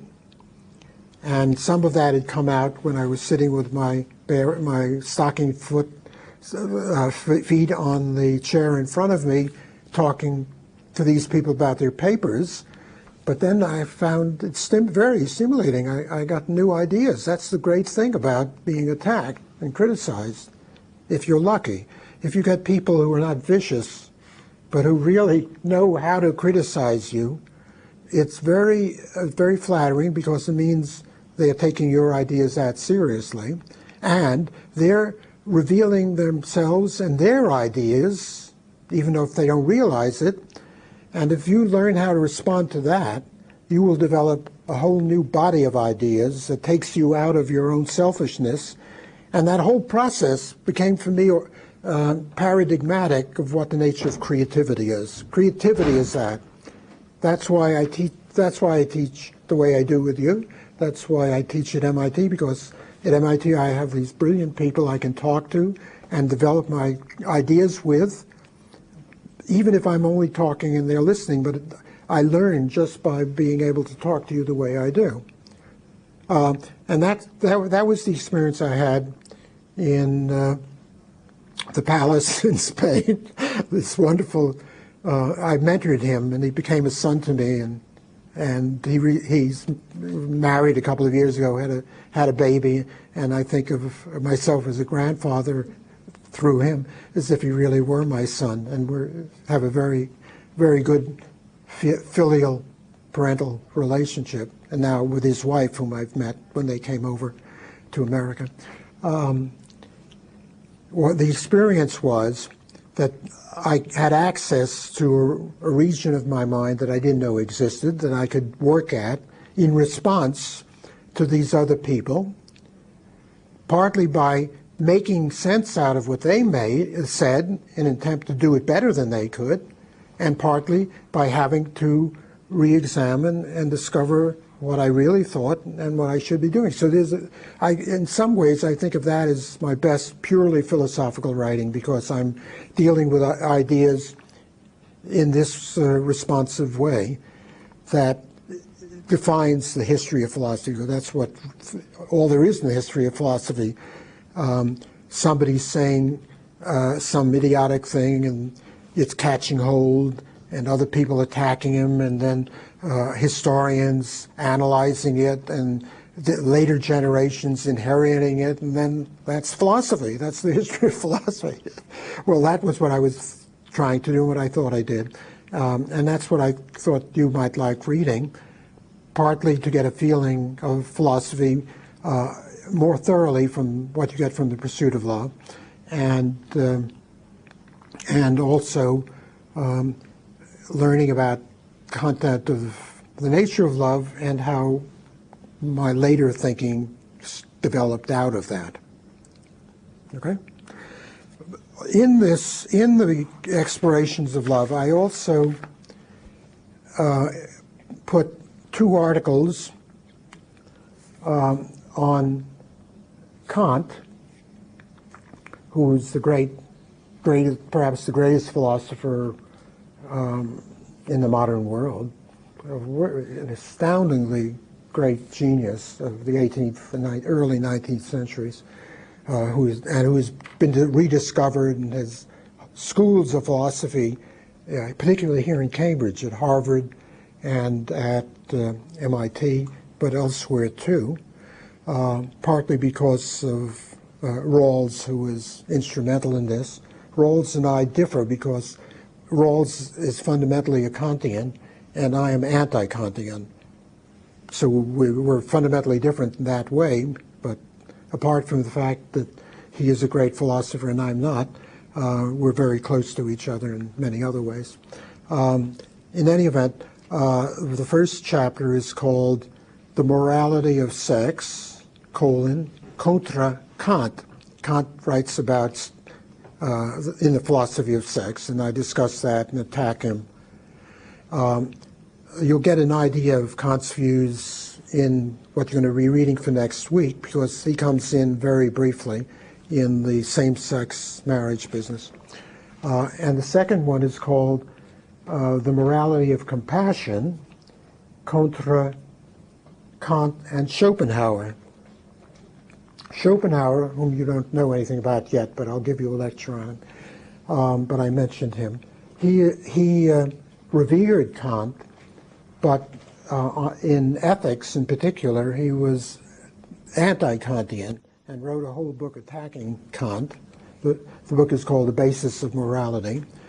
Kant defined ethics in terms of duty, in terms of respect for another person as a person, but both of these ideas being very high abstract notions, and rationalistic notions, because Kant was the greatest of all rationalists, whereas Schopenhauer said the whole point about ethics is that it's a matter of feeling, that people care about each other. It's a matter of compassion. If you don't feel compassionate, you can't be ethical about anybody else. The nature of ethics is based on two things, one of which is compassion, the other which is justice. Justice is negative, it tells you what you shouldn't do, but compassion tells you what you should do and what you can do that is ethical. So the basis of ethics is compassion, and Kant says very little about compassion, and it amused me, though somehow infuriated me, that with the really very advanced Kantian scholarship that exists nowadays in America and in England, nobody writes about Kant on compassion. And I've talked with some of the people who have written very good books on Kant that I've read, about whom I say, whom should I write about Kant on, whom should I read on Kant on compassion when I was working on this? And they didn't know what I was talking about, and they hadn't read Schopenhauer, and they didn't know. So I felt that's an opportunity, and that's what I put into this essay called The Nature of Compassion, contra Kant, because I disagree with Kant, and Schopenhauer, because I disagree with him too in ways that you'll discover. Now that'll again give you a kind of contemporary liveliness to this whole subject, rather than the scope of the history of philosophy that goes into the trilogy, which is magnificent, and I loved spending 15 or 20 years working on that, but that's history, and this will give you something that might be closer to your world. Though romantic love, I think, is very much alive in your world. All right, and then I forget what the latter, those later pages are, from 47 to 104 and 217 to 24. There are other writings of mine on the philosophy of sex and love. So that's what this is about. We don't have much time, so let me turn things over to you in terms of any questions or any comments or any developments that you want to start making. As the term goes on, you'll be making more and more, I hope, and taking over more and more, because the crucial thing is not what I say, but what you develop in your own mind. Do you know medieval art? Do you know, this comes, you'll be reading about this. I use this image in The Pursuit of Love. Saint Sebastian. Do you know who Saint Sebastian? Well, you have a Catholic origin. You should. You know, he was martyred by being tied to a stake or a pillar, and archers shot arrows into his body. Is that what you were going to say? Were you saying, Veronica? I was thinking he was set on fire. It's a favorite theme in medieval and Renaissance painting to show this naked man with a loincloth having been tied to a post, and archers shooting into him, right? Well, what I think I say there is that it seems to me the real role of the philosopher or the writer is to be an archer, to be not the archer, to be Saint Sebastian, whom people are criticizing and attack. And I interpret this as not just Saint Sebastian's martyrdom, but also his saintliness, because his eyes are always rolling towards heaven. He accepts this. He acquiesces in his dying because of his faith in God. And so that's his saintliness. Well, the saintliness of a teacher, and this is how I got into it, is to be here, to present myself in all my nudity, my ideas in all their nudity, and for you to attack them in any way that will strengthen your archery, whatever that might be. So attack me. But if you're going to attack me, you ought to sit next time, sit right across from me, because you're the only one I'm having trouble I'll hearing. speak up, so you Okay, can you shout at me? Yeah. Imagine you're on the stage Yes. and declaiming. So I guess You can stand up and to start to question you, we should get some sense of already better, what but you believe about some questions. So the first one I have is, what do you think about sex? How do you understand? what do I think about sex? Yeah, how do you understand? I don't know. You remind me of that remark of W.C. Fields, the comedian, in the movie. Maybe it's beyond past year. He was a famous comedian in the 1930s, and he had a red nose and was obviously a drunkard, and made comments like this one in one of his movies. What do you think about children? And he says, on toast, I love them. I love them. I like them very much for breakfast. I like them very much for breakfast on toast, particularly on toast. Okay, that's something like that. I like them very much for breakfast, particularly on toast. Now, about sex, I don't know. Is that the kind of answer you want? I like it when it's good. I don't like it when it's bad. I'm a philosopher. I'm not a striptease artist. Okay. I guess this is the problem in my mind. I'm all in Perhaps- favor of sex. What? Perhaps one way that it's presented is in Genesis, when man gains knowledge of good and evil, and the first thing that he does is covers himself. He covers himself because he realizes he is naked, and he's ashamed of his nudity. And the question for a philosopher is, why is nudity so shameful? Why would God think that being naked is so shameful? And where did Adam get that idea? The other creatures weren't wearing fig leaves. They were naked. Why? His being there in the Garden of Eden, which is blissful and peaceful, and all the animals are telling jokes to each other in a friendly way. There's just it's one smart aleck, the serpent, who makes troubles for people, but he's not wearing a fig leaf either. Why should Adam be ashamed? I think for me that's a real conundrum. There's no mention about sex. St. Augustine discusses this, the great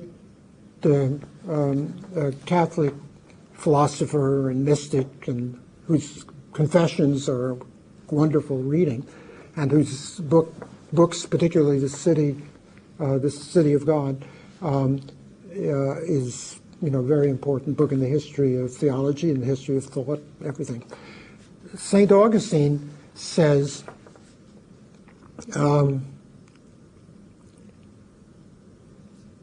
when Adam and Eve were in the garden, they had sex because that's part of being human. But they didn't have sexual desire because that's evil. So somehow you're supposed to have the idea of them, like crossing the street, looking both ways before they cross the street. They did it for some reason, though we don't know what the reason was. But they didn't do it because they wanted to, or because they cared, or because they had any sex drive. They just did it because that was what you do with those organs, which is a little ridiculous.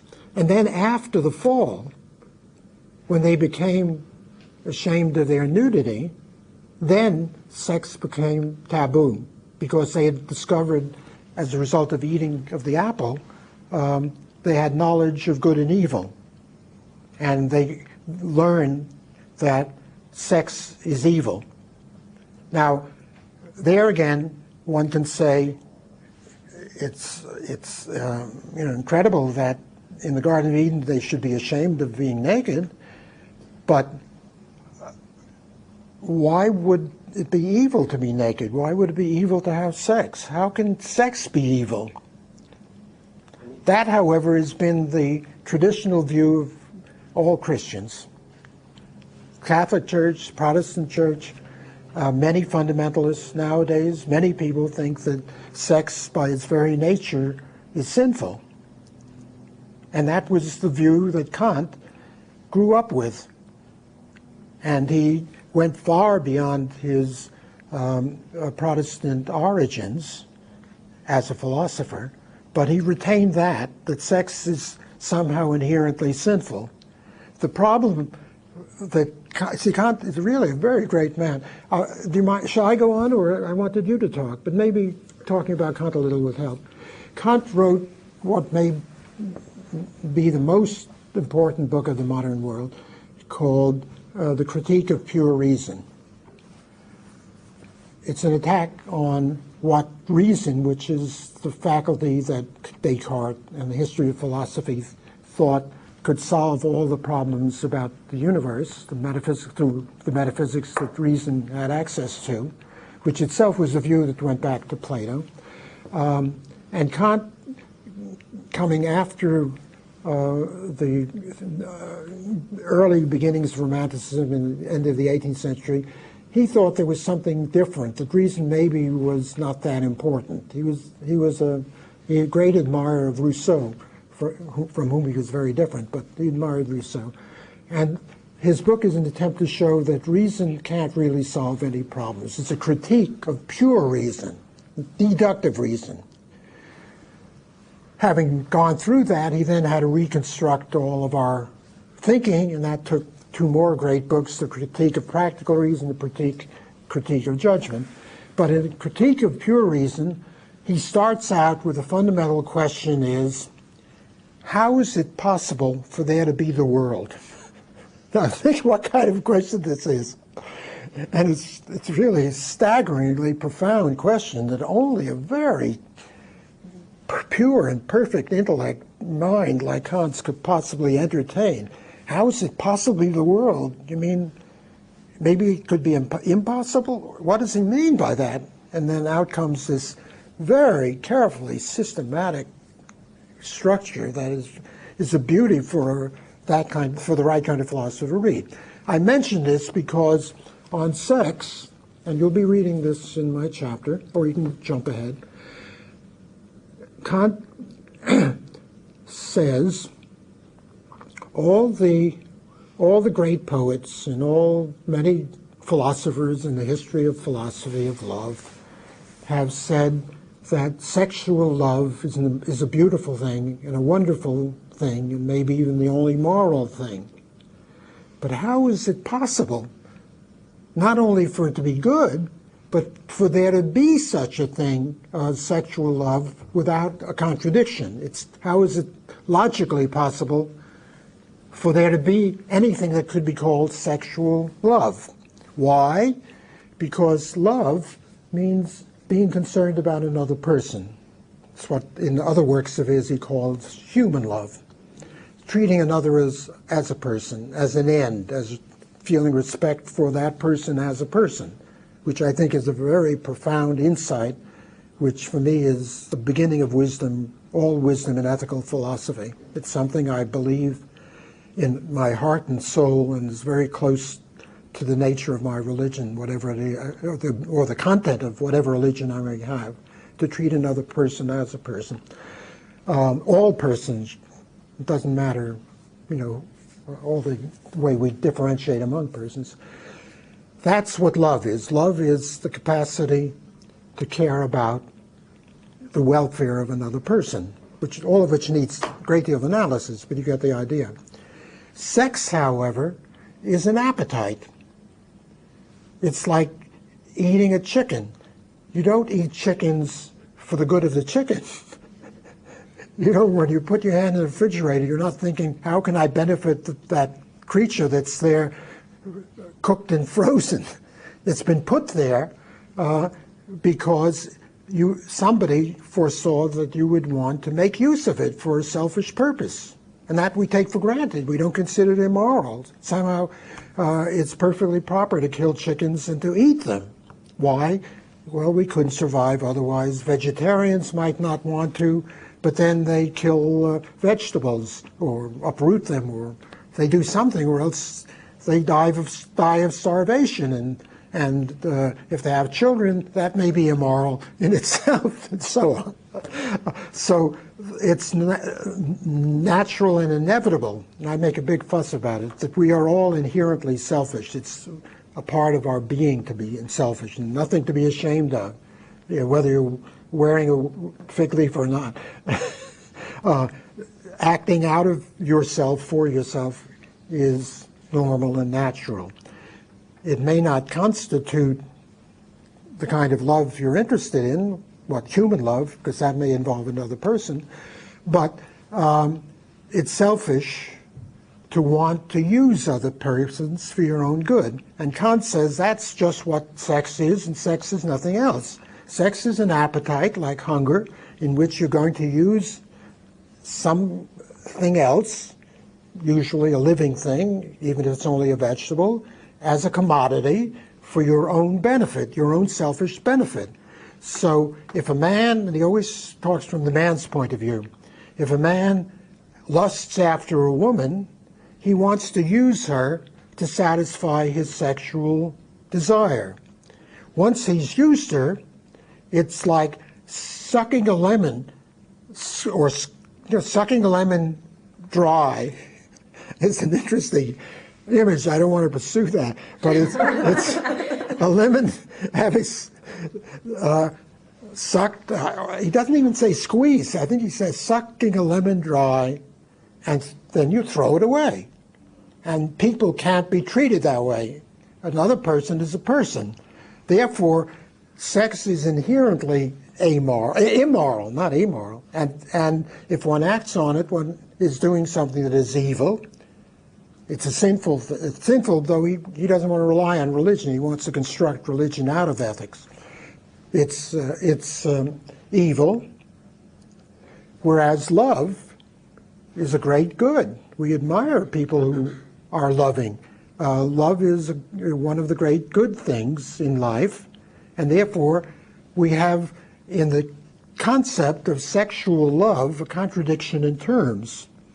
Either you lust after another person and it's all sex, or notice tone of voice, because we use the lower register, sex, it's sex, which means it's meaningless, it's physiological, it's satisfying a drive, an instinct, a hormonal impulse, has nothing to do with love, nothing to do with the other person. Even the sort of, forgive me for even quoting it, the male statement that recurs in all sort of variations, all women are alike in the dark, right?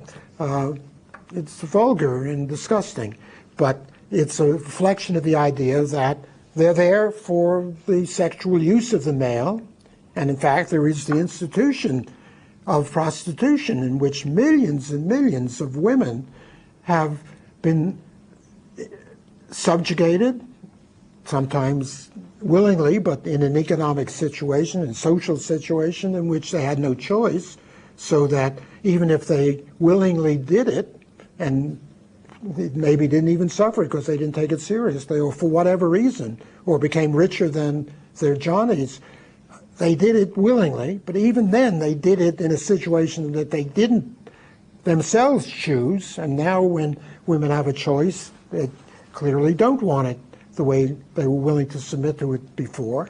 Anyhow, in that civilization, women were there to be used. Kant's view is enlightened, liberated, and he says if that is what sex is evil. And so how can there be sexual love? And yet that's what all the poets talk about. Now, it takes a great genius in philosophy to approach the problem in that way. And then he works at it and reaches his resolution. I can tell you the conclusion if you want, or I can leave you in suspense.